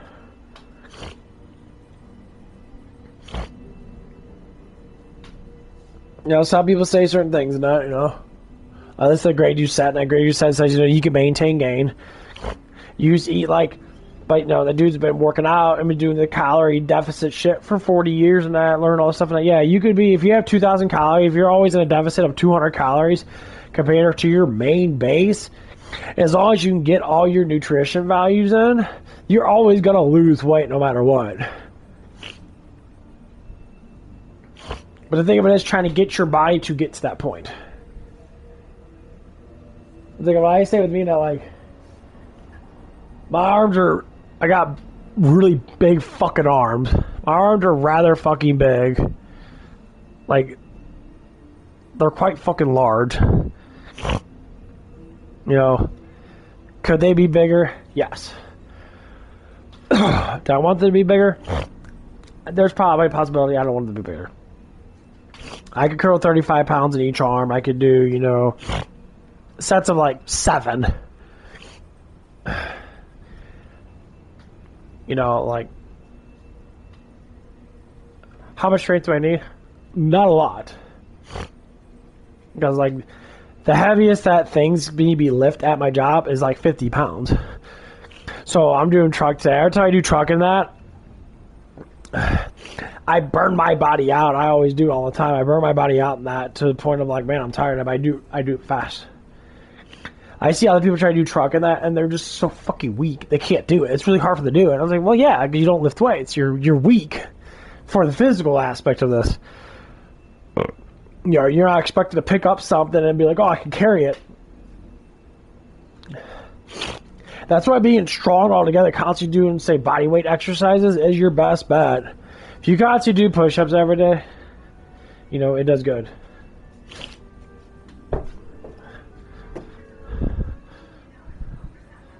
You guys got White Castles? Yeah, I'll probably get some a little bit.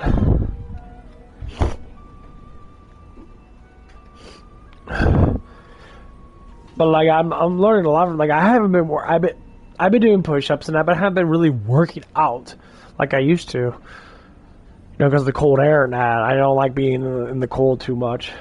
So I do body weight exercises, or I got my dumbbells and that. And it works. So, like, there's no excuse. Just keep doing shit until you feel muscle burn. And every time you feel muscle burn, if you eat enough calories and that, you're going to gain muscle. As long as you get that pump in, you get that muscle burn with that pump, you're always going to gain muscle. And I see people are always like trying to do like these cycles and that. Like one of the guys that one of the ladies I work with, they're the sister and their brother. She used to say that, you know, that her brother is cycling off of something. She said something starts with a P. I think he's to do peptides because he says he wants to get bigger. Doing steroids doesn't make you get bigger. It makes you recover faster. This is what all bodybuilder people do. Dorian Gates, he's been the guy that talked about Michael, whatever the fuck his name, Mike, Dr. Mike or whatever. He says, all steroids do, all these older bodybuilders, like back in the 80s or 90s, he said all steroids do is make you recover faster. You just be able to work out more. If you don't have it in you to lift weights, then you're not going to fucking do. You'll take steroids and they're not going to do nothing for you. You're going to recover slightly faster. You're definitely going to feel stronger because your energy, because if your recovery is higher, your energy is going to be higher now because you're healing yourself faster. But they all say but if you don't exercise, you're not used to it, and you just take them, and you're thinking like, oh, they're gonna make me just build a whole bunch of muscle now. And people talk about steroids a lot. Oh, if you take steroids, you just build muscle out of nowhere. You're gonna recover just faster. So yeah, you're gonna build slightly more muscle in general, because your fatigue is gonna be really low, and you're not gonna have much fatigue. So if you sit there and do something that, yeah, if you have a job, say like if I was taking like a lower dose of fucking like steroids and that, if I wanted to do this. Number one, I know my voice would get deeper. Number two, I know I would get more probably vascular, my veins would dilate probably a little better now. I get more, I'd be more energetic. Yeah. My muscles would be feeling stronger.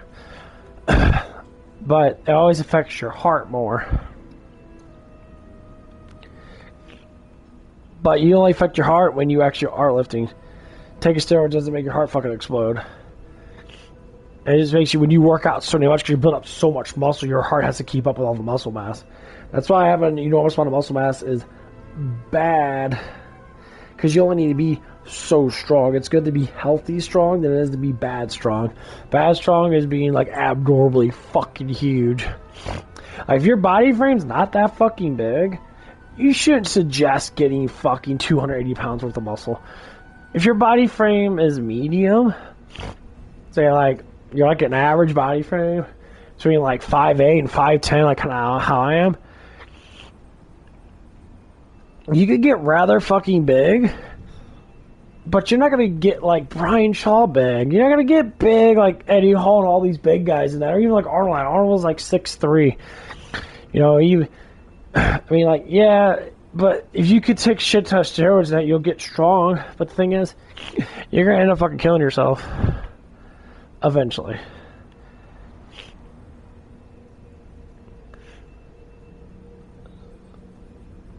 So, like, that's why I like the more popular things like creatine.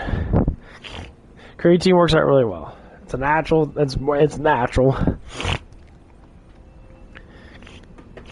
I would say the only side effects of creatine is that, you know, you'll get a lot more brain function because you'll carry more water. So your brain will be more hydrated and that. So you might be, you know, with carbs and sugars and that, you might be more alert. You're definitely going to recover a little bit faster too. Why do you recover with creatine? Because it helps you out with your water value. It gives you more water. Puts more water in your muscles and that. The muscles basically absorb water like a sponge. That's basically what it is. If you got rid of all your water mass, you would have muscle in that, but you actually would be fucking tiny. And you wouldn't be nearly as strong either. It's all about mass. Mass carries mass.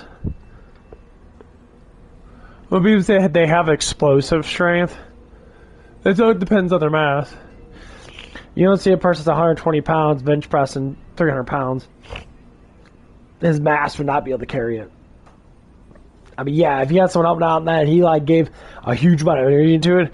First his tendons would tear if he wasn't used to it. His muscles would just get You know, you obliterate himself. It's mass on mass. So I see like skinny guys in that, and they try to like say I'm strong, and they go to the gym and that. They're actually fucking incredibly weak.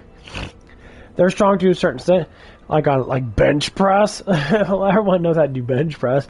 Bench press is never difficult. Any man at a certain age can do 150 pounds of bench press. Is it a lot of weight for some people? Yeah.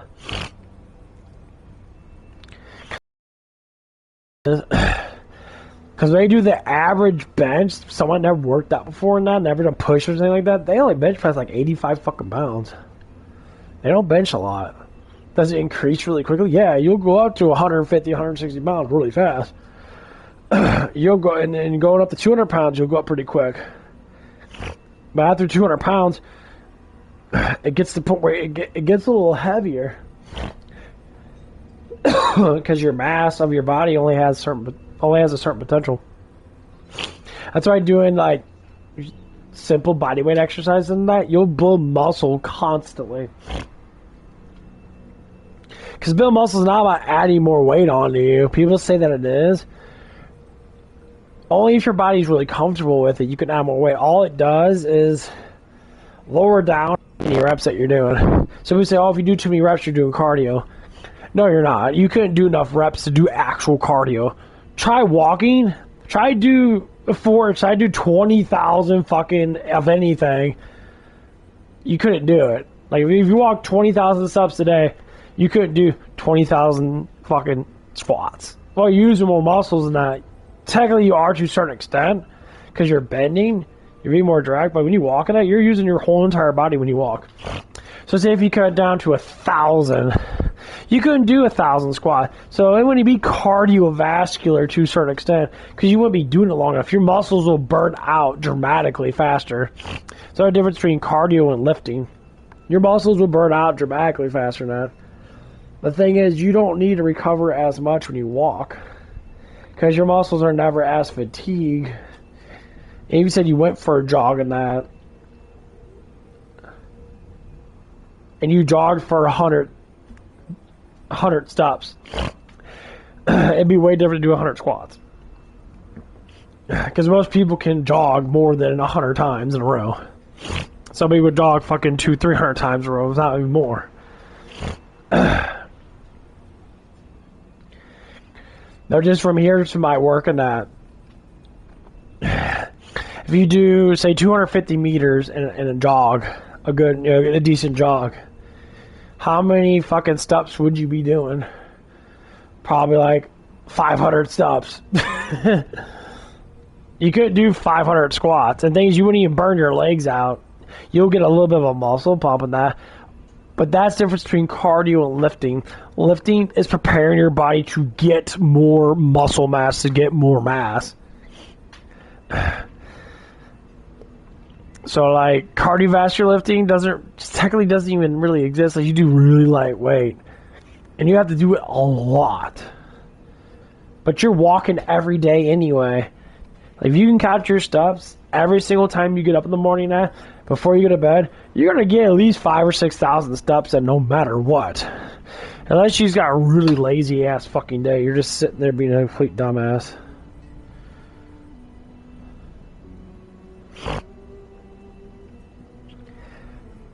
But most people normally get roughly a couple thousand steps in a day, if not more.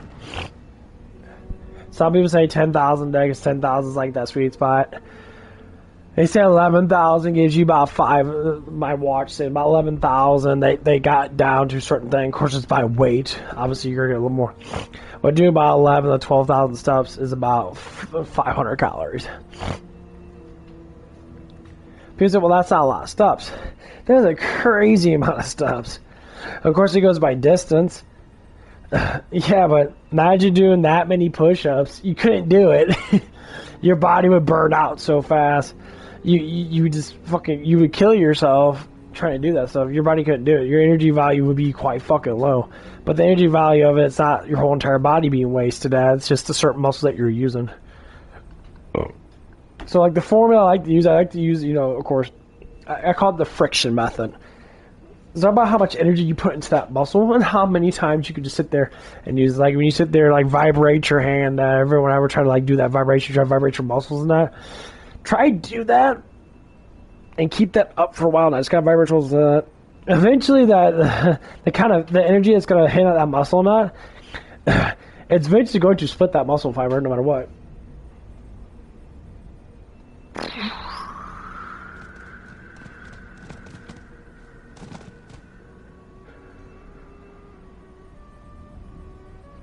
And people like do meditate stances.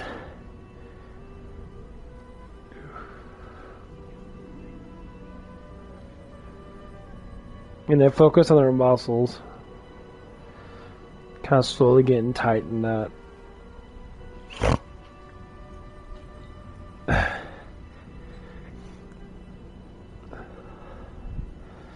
It's a meditate method that you can do, that anyone can do. So all you're doing is vibrating the water in your body, Matt. To me, it's sending electrical pulses through your nervous system from your brain to your whole entire body. And when you do, I call them little miniature sparks in that. When you start sparking, you're vibrating your body to a small extent.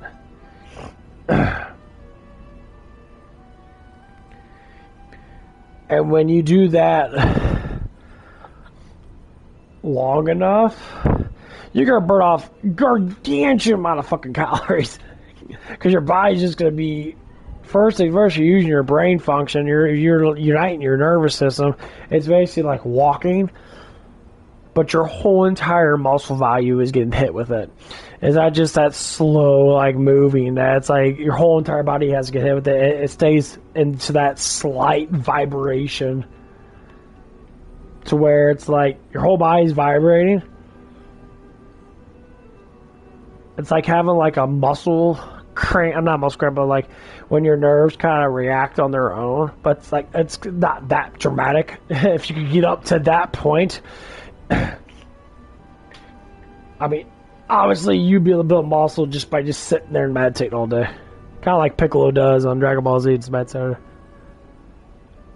But there's different forms of meditation.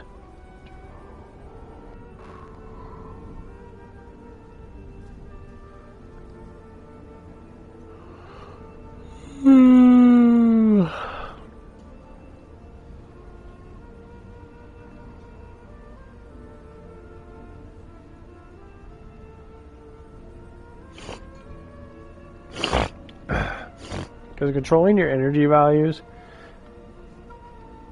I don't know. I think it's the best way to keep your mind calm and keep your mind steady. Meditations work really well.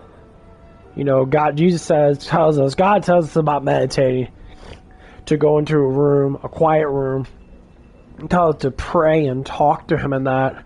It's a form of meditation to calm your mind, to calm everything about you. You basically blink mind out to where worrying doesn't really come to you as much. Because let's talk about worrying and how worrying actually becomes something. People say, well, we know what worry means. Yeah, they know what worry means, but to how to clear your mind 100%.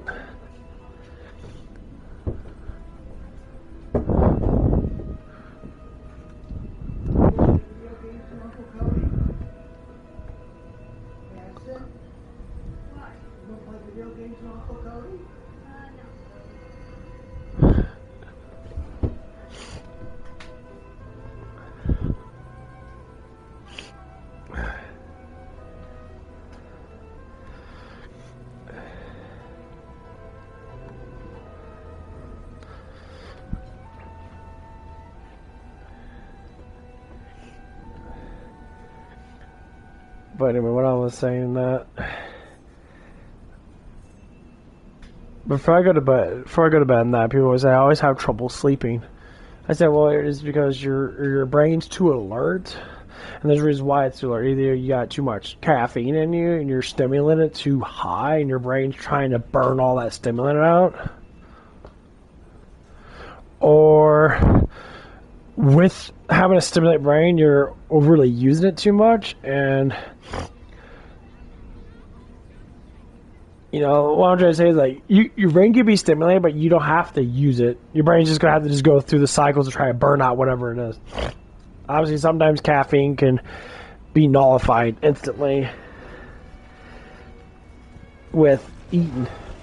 You can get your caffeine to come down faster, right? Because all you're doing is using your stomach and that, your nervous system reacts to that. And you're starting to use digestion that, which kind of pumps out the caffeine a little bit faster. Or staying hydrated, for instance. Keep yourself well hydrated. Normally keeps caffeine balanced.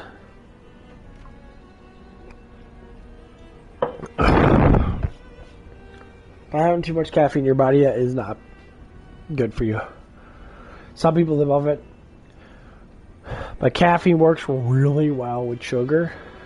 It works really well with food altogether. Some people say, you know, putting cream in your coffee. No. Drink coffee and then probably get some food. Is there anything else? That's one of the things I've been trying to learn about. It's like what you eat every meal together is how your body processes it together. So if you eat shitty food with good food, you're going to process, you know, probably average. If you eat just like vegetables and meat and that, you're going to process really well together. But anyway, not to be sidetracked, my mind's going all over the place. I got a lot of caffeine in me. Or actually, no, I just got coffee. I got a lot of vitamin B in me. Go back to the worry thing. I always have people talk to me about how bad their sleeping is. You know, they always be like, oh, I didn't get good sleep. I ask them, why didn't you get good sleep? So I don't know, my mind's always wandering. So I get great sleep. Like, my mind does wander in that. Like I say, I try to find a calm spot because I know sleep's important, so I know I have to get it. And sometimes just being tired is a good thing. Like, I got 3.5 hours of sleep. You know, I got woken up, you know, at like 10 something. What time is it now? It's like 12:30. I think it was like 10 something. That's check. That's why I like having my stream on. Yeah, it's maybe it was like 9:30 that. That's why I keep my stream on, so I can keep track of like when I woke up. Because sometimes I forget. Anyway, so like I basically slept for maybe like 3.5 hours.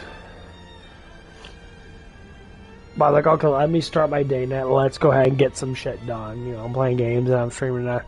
I want to exercise now. I'm like, yeah, I exercised pretty hard yesterday. I'm also still hurt, and I got to do truck today. I'm like, I'm probably gonna postpone because truck does take a lot out of me. That, you know, so I'm like, fuck it.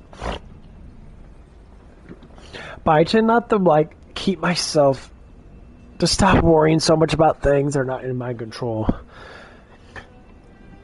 God talks about it enormous amount of times in the Old and New Testament that talk about stop worrying, everything's taken care of. People worry too much. Why do you keep bringing up worrying? Because worrying implicates your control. And that's the hardest part. Now, like I say, there's different kinds of ways of worrying. Well, maybe not worrying. They call it researching. If I'm researching something, my mind gets attached to it to find out why it's happening. I like the knowledge of certain things. Especially when it comes down to psychology. Emotion psychology. My favorite thing to study. I love to know the aspect of what things, not the mental illness of it, because the mental illness of it is a fake, made-up scientific term to get you more on drugs. People are like, oh, I'm on meds and all that stuff and that because my anxiety is high. I said, do you not know why your anxiety is high? That's what you have to ask yourself. It's not a disorder. Your brain produces anxiety now from you overthinking something that you can't get rid of because you haven't let it go yet. People have mass anxiety over things that they don't have the actual power to control. That's why people have anxiety. You have no control over it. That's why your brain paces. It's a learning mechanism. Either you learn it, you figure it out, and it goes away, or you keep on pounding at it until your brain basically always gives up on it. You're like, oh man, I'm tired. Like, one lady working with that, she says she takes anxiety medication. I said, you take anxiety medication. Like, why do you have anxiety? Number one, you're old like I am. You're like in your 30s. Where's your anxiety coming from? What are the things that you're thinking about that's giving you it? Because wandering thoughts do absolutely nothing for you. That's why they're wandering thoughts, which means they're not real, or they're like they can be real to a certain extent if you're dreaming. So one of the thoughts that people always want to have is like, can I win the lottery? Why in the fuck do people worship and worry about winning the lottery and what they're going to spend their money on? Everybody does it. Everyone asks me questions. I was like, what would you do with it? It's like, I wouldn't even know. I'd probably buy me something in the middle of fucking nowhere. That's maybe like 30 minutes away from a main town or something like that. That I just keep myself completely secluded from the world and just live my life out there until I die. That is literally my biggest dream. Maybe have family and maybe get some friends and stuff and that, have big old game parties and that, and have fun and that. Other than that, like, that's it. I wouldn't give a fuck about being popular. I would literally seclude myself. I wouldn't care at all. I mean, some people would 100% kind of like, oh my god, I'd be like this, I'd be a celebrity in that. You're following what other people are doing that. Like, I'd rather be secluded, I'd rather be by myself. Maybe have a couple, I would definitely want to have friends and that and all that stuff, and obviously not. But the reason why I want to do that is because that's what God wants us all to do. God doesn't want us to be this super popular, everyone favoritisms yourself over Him. Sometimes I would like to go out when it's a warm day and when it's a nice breeze or in springtime and just sit out in the wilderness or walk through the woods and shit and just enjoy the breeze and enjoy the animals and that. Be part of nature and that. Sit there, I grew up with fishing and stuff like that, probably would have, like my tablet with me hanging somewhere. Probably attached to my chair or something like that. I'll probably watch an anime or something. I'll go and fish and that, just kind of absorbing the reality of that, and then when pause it when something happens, and it just it would feel great. Like the other day, I went out there and I was running around with my dogs barefooted. People always say when your foot touches the earth, you know that you're part of it because you come from the dust of the earth. You're connected to the earth. So when you put your feet in the mud and that and all the stuff in that, and you kind of just sit there and you let your body like go through that cycle, you're a positive creature with the negative earth. Because dirt's negative. Dirt absorbs, so it's a negativity. You're positive. Just like anything else, you grow outwards, earth guy puts it inwards. I mean, stuff grows out of earth, but it's always the positive stuff that grows out of the earth, while the negative absorbs it. So if you sit out there, and I even talked to this older guy in that at the gym and that about that, and he asked me, he's like, sometimes I just walk around for like 20 minutes and that with my feet just touching the dirt. And like it feels like it purifies me in that, or I sit there, I'll stand and then I'll sit there and just fuck around that, have my feet in the dirt and that. But like a chair out and set my feet in the dirt. Just sit there and just tap my feet in the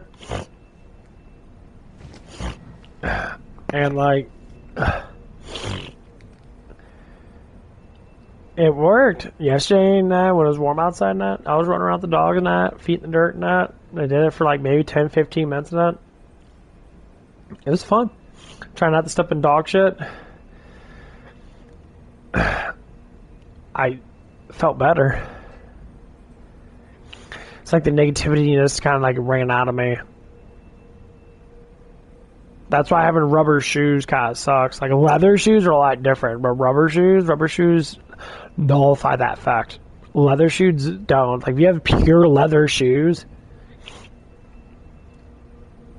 everything's foam and rubber now for your comfort. If you have leather shoes now, you actually like move your feet and shit. You just have an extra covering that.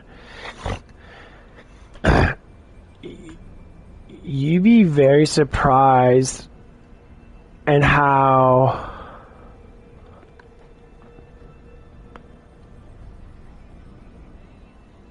that you would sit there and notice the change. Well, I think you do with the kids and that, you know, you always walk around barefoot as a kid. You walk outside barefoot. Like, feeling the ground with your feet, it always feels better than sitting there wearing shoes all day. Because your feet can't breathe. You're smothering your feet. Your feet smell like shit. So you have to take a shower at and you get all the gunk off your feet and that.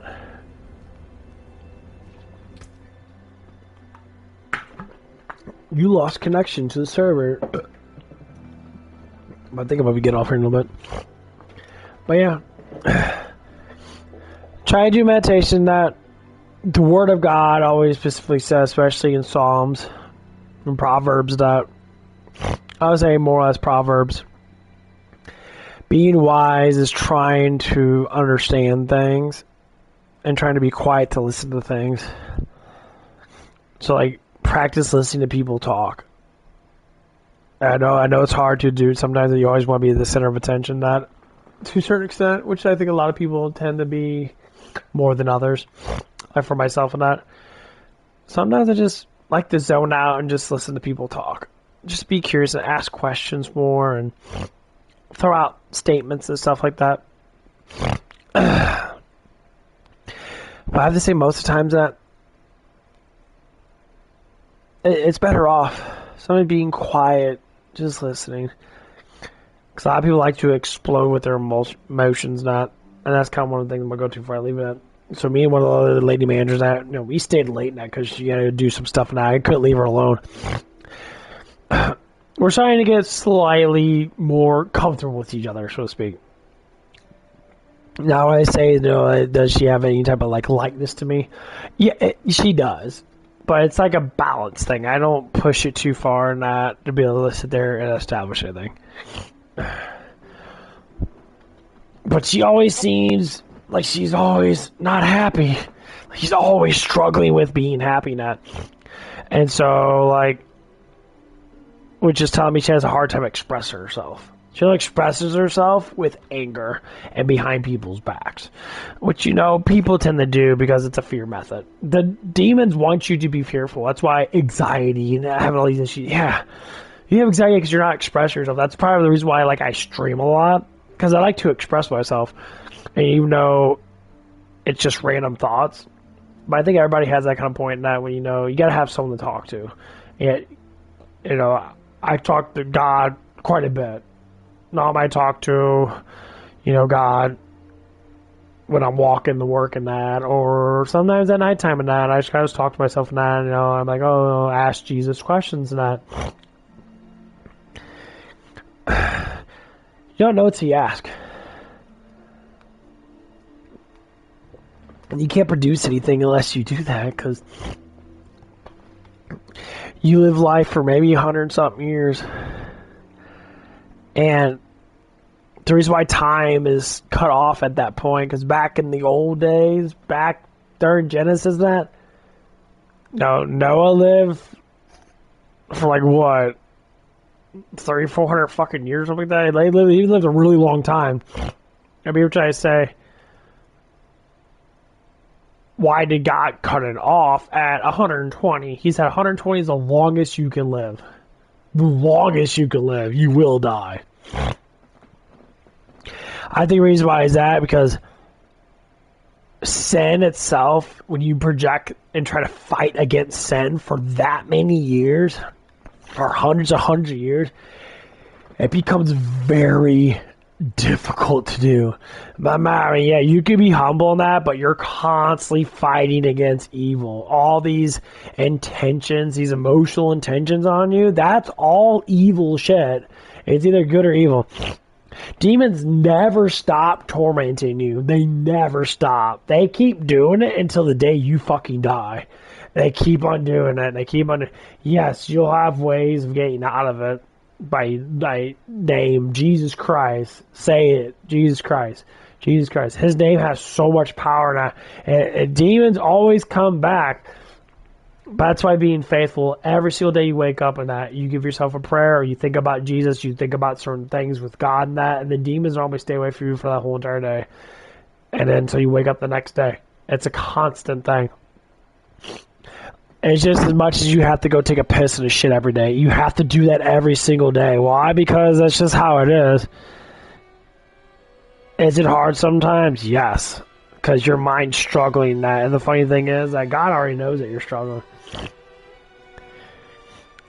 You know, like, when they try to explain, when people try to explain, you know, why did God sacrifice his only son? That's because God himself is love.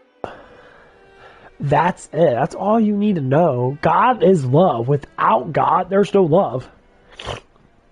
God is love. People want to say, well, that's, you know, fake stories. You want to believe in all these other fucking religions that make no sense? Zeus doesn't have powers. The Titans almost overran Zeus. How is Zeus even powerful? So he's the king of their pantheon of gods. But Hades and the Titans almost, they basically killed him. Hercules had to save them, or whatever the story might have been. That's not a creator. That's a pussy-ass god pretending to be a creator. That's a demon pretending to be something. Even though the Titans, that probably never really additionally happened. They're talking about Titans, they're talking about, you know, Nephilim and that, or the demon, not demons now, but the giants back then.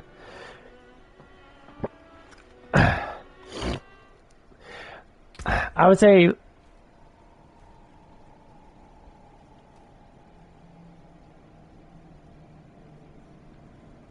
like when you really think about that, all those things were real, but they weren't exactly who they are. Like one of the things one of the guys said that he seemed to be really into like pantheon gods, all that stuff and that. You know, I can understand because they used to be like that too. And one of the ladies that used to work on that, she's really into like, she does like moon rituals and shit. I'm like, who created the fucking moon?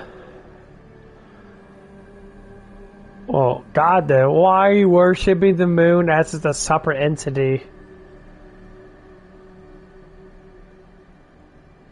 I was like, well, because I'm a pagan. So if you know a creator made everything, why in the world are you worshipping what is made and not who made it? I always tell people that. Why are you worshipping something that was made, not the one that made it? That makes no sense. If God made everything, you should worship Yahweh, Jehovah, Jesus. You should worship the Creator.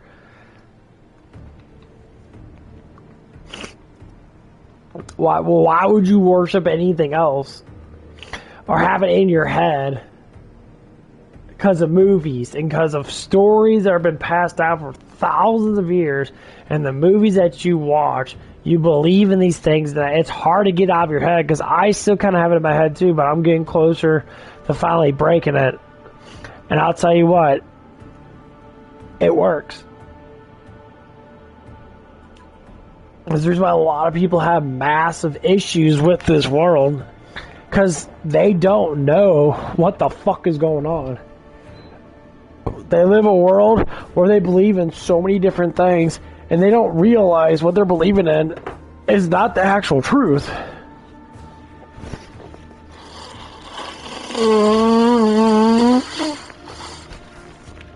Oh. Sorry about that. Oh. Now, why do I say it like that? Because if the truth was real, it would have power. People say, well, the devil has power. Lucifer is the god of the world. Yes, he can have power over the world, but who has power over him? The Creator. The Creator has power over everything. Yeah, Satan is the king of the world until Jesus comes back. That's the whole point. When you really read in the Bible and that why these things happen, you read Revelations. Revelations really does explain why. Because the ones that go through the torment, the ones that have faith, and the ones that go through it, because you gotta look at it. From God's perspective, everything's already done. From the beginning to the end, everything's already done. It just, when time's involved, it takes a certain amount of time. But when you look at it from an eternal perspective, time doesn't mean anything because you live in eternity. Eternity is infinite time. It doesn't matter. So in that reality net, when you really, really, really want to look at it, we live in a time frame. If you could live eternal, number one, time wouldn't affect you. So it means you would never grow old. You would never get tired. You wouldn't need to sleep because your body's eternal. The only time you need to sleep is because you have time. The only time you need to rest and recover is you have time. If you're eternal, you wouldn't need to do anything. You say, well, would you grow in that? To a certain extent, yeah. But fleshy bodies can't live eternally because they're fleshy bodies. Spiritual bodies can live eternity because they don't need necessity to live. That's the difference. Angels don't eat food. Because you have eternity in that, so you, don't need to. There's no point. You live off of, this is the actual truth. This is what, they talk about when John went to heaven. He saw God. He saw the divine beast and that. And, he saw Jesus, basically, because Jesus is God. Because they said that's what the Son looks like. The Son looks like the Father. That's why, you could never see the Father in his face and that until Jesus became flesh. And that's what Jesus and the Father God look like. They both look the same. Where I am one with the Father, not. But God has three different personalities. That God overall is three persons. That's why there's selective things that, them personalities do. Just like, when people say you have a spirit, you have a soul, you have flesh. People try to understand. Whatever affects the spirit affects the flesh. The soul is the soul is, more or less likely the vessel of the flesh or something like that. Some people say you used to have the spirit and flesh. To a certain extent, I kind of believe in that. To a certain extent. But the way that the body works is contribute to how God made us. He made in our image, in the image of three. Always in the image of three. Father, Son, Holy Spirit. So you got the Spirit. The Son is the Word of God. So speaking implicates power. And the Father is the mind of God. The overall know everything. It's not to say that the Son doesn't know everything. The Son has to know it. Because he's the one speaking it. It's not to say the Spirit doesn't know everything. But it's like when you think, it's different than when you speak. It's different than when you feel. I believe that's the three persons. When you use your brain and you think, you're commanding it. So the thing about how the Father is, the Father commands, Jesus speaks, and the Spirit feels. That's how our bodies essentially actually work. We think, when we speak it, we feel. And vice versa. Sometimes when we feel a certain way, we can speak it, but we also think it too. So you feel mad, your brain gets aggressive, and you speak in anger.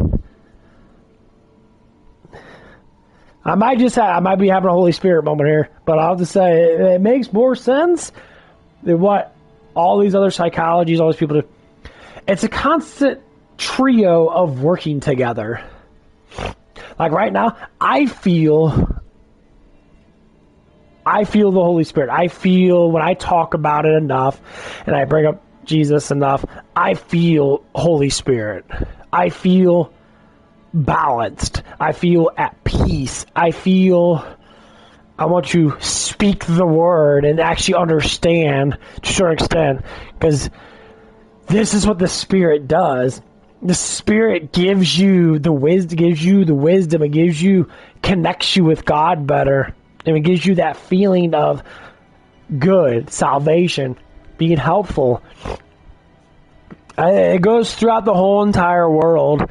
Every human being feels this way every once in a while. It's like the Holy Spirit's only with certain people. No, it's with everybody, because Jesus says every human is going to be granted the Holy Spirit. Of course, it has to be with faith, but it doesn't stop. That's why the Word of God is really powerful. So talking about God the Father, God the Son, God the Holy Spirit is so powerful. Jehovah, Yahweh, saying all these, Yahweh, saying all these words in that, the demons can't do nothing. Why? Because they know who the Creator is. That's the thing. The fallen angels used to be angels. They know who the Creator is. They know how powerful God is. They know there's no way they can beat Him. They literally have to bend the knee because how powerful God is. Humans don't understand that. That's why they don't do it. They don't get it. And it's hard to get it because it's just like imagining the knowledge behind it. That's what it is. We don't have the knowledge. Back then, yes. Adam and Eve, Abraham, Noah, Moses, all these people that back then, that they had the knowledge, but they were chosen people. So one of the things is, if you want to know like how the world was back then, how many people actually were alive back then? People say, well, Adam and Eve could have been the first people in that, because how can you make all these human beings in that? I said, well, if Adam and Eve both lived 900 years, I'm sure they were producing kids. You know, if their kids were making stuff in that, but if they were the first humans in that, you know, how would that even work? You're right. How would that even work when you look at it from the perspective of, say, like incest and stuff? Well, female and male, they were both together to begin with. Were they both the same genetics?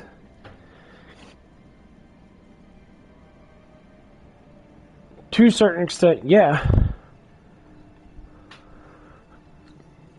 So if they reproduce, would their offspring be retarded or something like that? No, not necessarily. So, well, inbreeding all stuff and that. Yeah, if you inbreed with a fucking moron, like two dumb fucks inbreed, yeah, you're gonna have fucking a dumb fuck kid, because genetics sense your kid's not gonna be brilliant, can't even speak right. Brilliantly fucking smart. Not gonna be like, oh, no, that's not how it works. Royals been incesting forever. Why keep the blood strong? Why? Because the blood actually matters. It's all about the blood. Blood of Christ, blood of the Lamb, blood of the bull, the sacrifices. Now people always say it's like, stupid people fuck stupid people, you make stupid babies. The IQ's lower.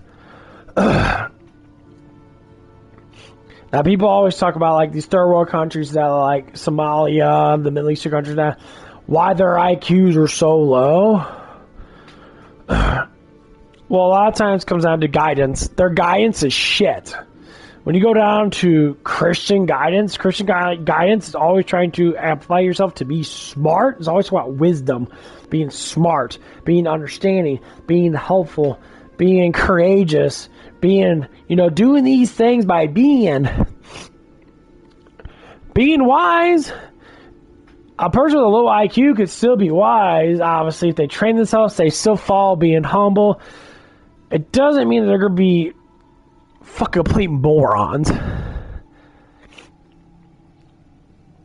Because when they talk about, like, the studies, Because talk about Somalian people have the IQ of like 65 or something like that. And, oh, they're all stupid in that. Oh, yeah, because the stuff that they follow. They're communists. They follow Muslim-based things. Not saying all Muslims are fucking stupid. But, like, when you don't follow a way of saying you need to have wisdom in that, do you think people follow the Quran in the good way or bad way? Some people follow in the bad way in that. Some people don't even give a fuck about religion. They use whatever they can to make life easier for them. That's what it normally comes down to. When you actually follow the truth of what Jesus said, what actually God actually stated, well, it was Christ that was saying all the whole damn time, is that when it comes down to it, learn the wisdom of God. If you pray for it, you get granted it to understand more. The biggest thing is, people try to do the whole smarts thing. Oh, you gotta understand stuff, and I'm like, you don't understand the fucking bare fucking minimum of God's creation. You understand 1%, if not less, of what God actually knows. Not even that. It's such a vast smallness that you can ponder about stuff. That's why people pick certain things to research, because you couldn't know everything. So when people have that imitation of believing they know everything, I say, if you knew everything, then you could create it. Go ahead. Build a house. But I don't know how to. Then shut the fuck up, because you don't know. It doesn't mean I can't know, but you don't know. To say that you're stupid is being smart about it. Because it means it's easy to absorb knowledge based upon being fucking stupid. Saying you don't know something grows you to know something. When you say you know something, you can know a certain aspect of it, yes. You can know something about it, yes. If you have experience. Say, I got experience with psychology. So when people talk about certain things, and I know a little bit about the emotions behind this. I may not know exactly, but I know enough to be part of the conversation, just to say. And I need to take a gigantic shit. Whew. That's what I was waiting for. Waiting for me to take a dump. Pick it up, pick it up. Pick it up, pick it up.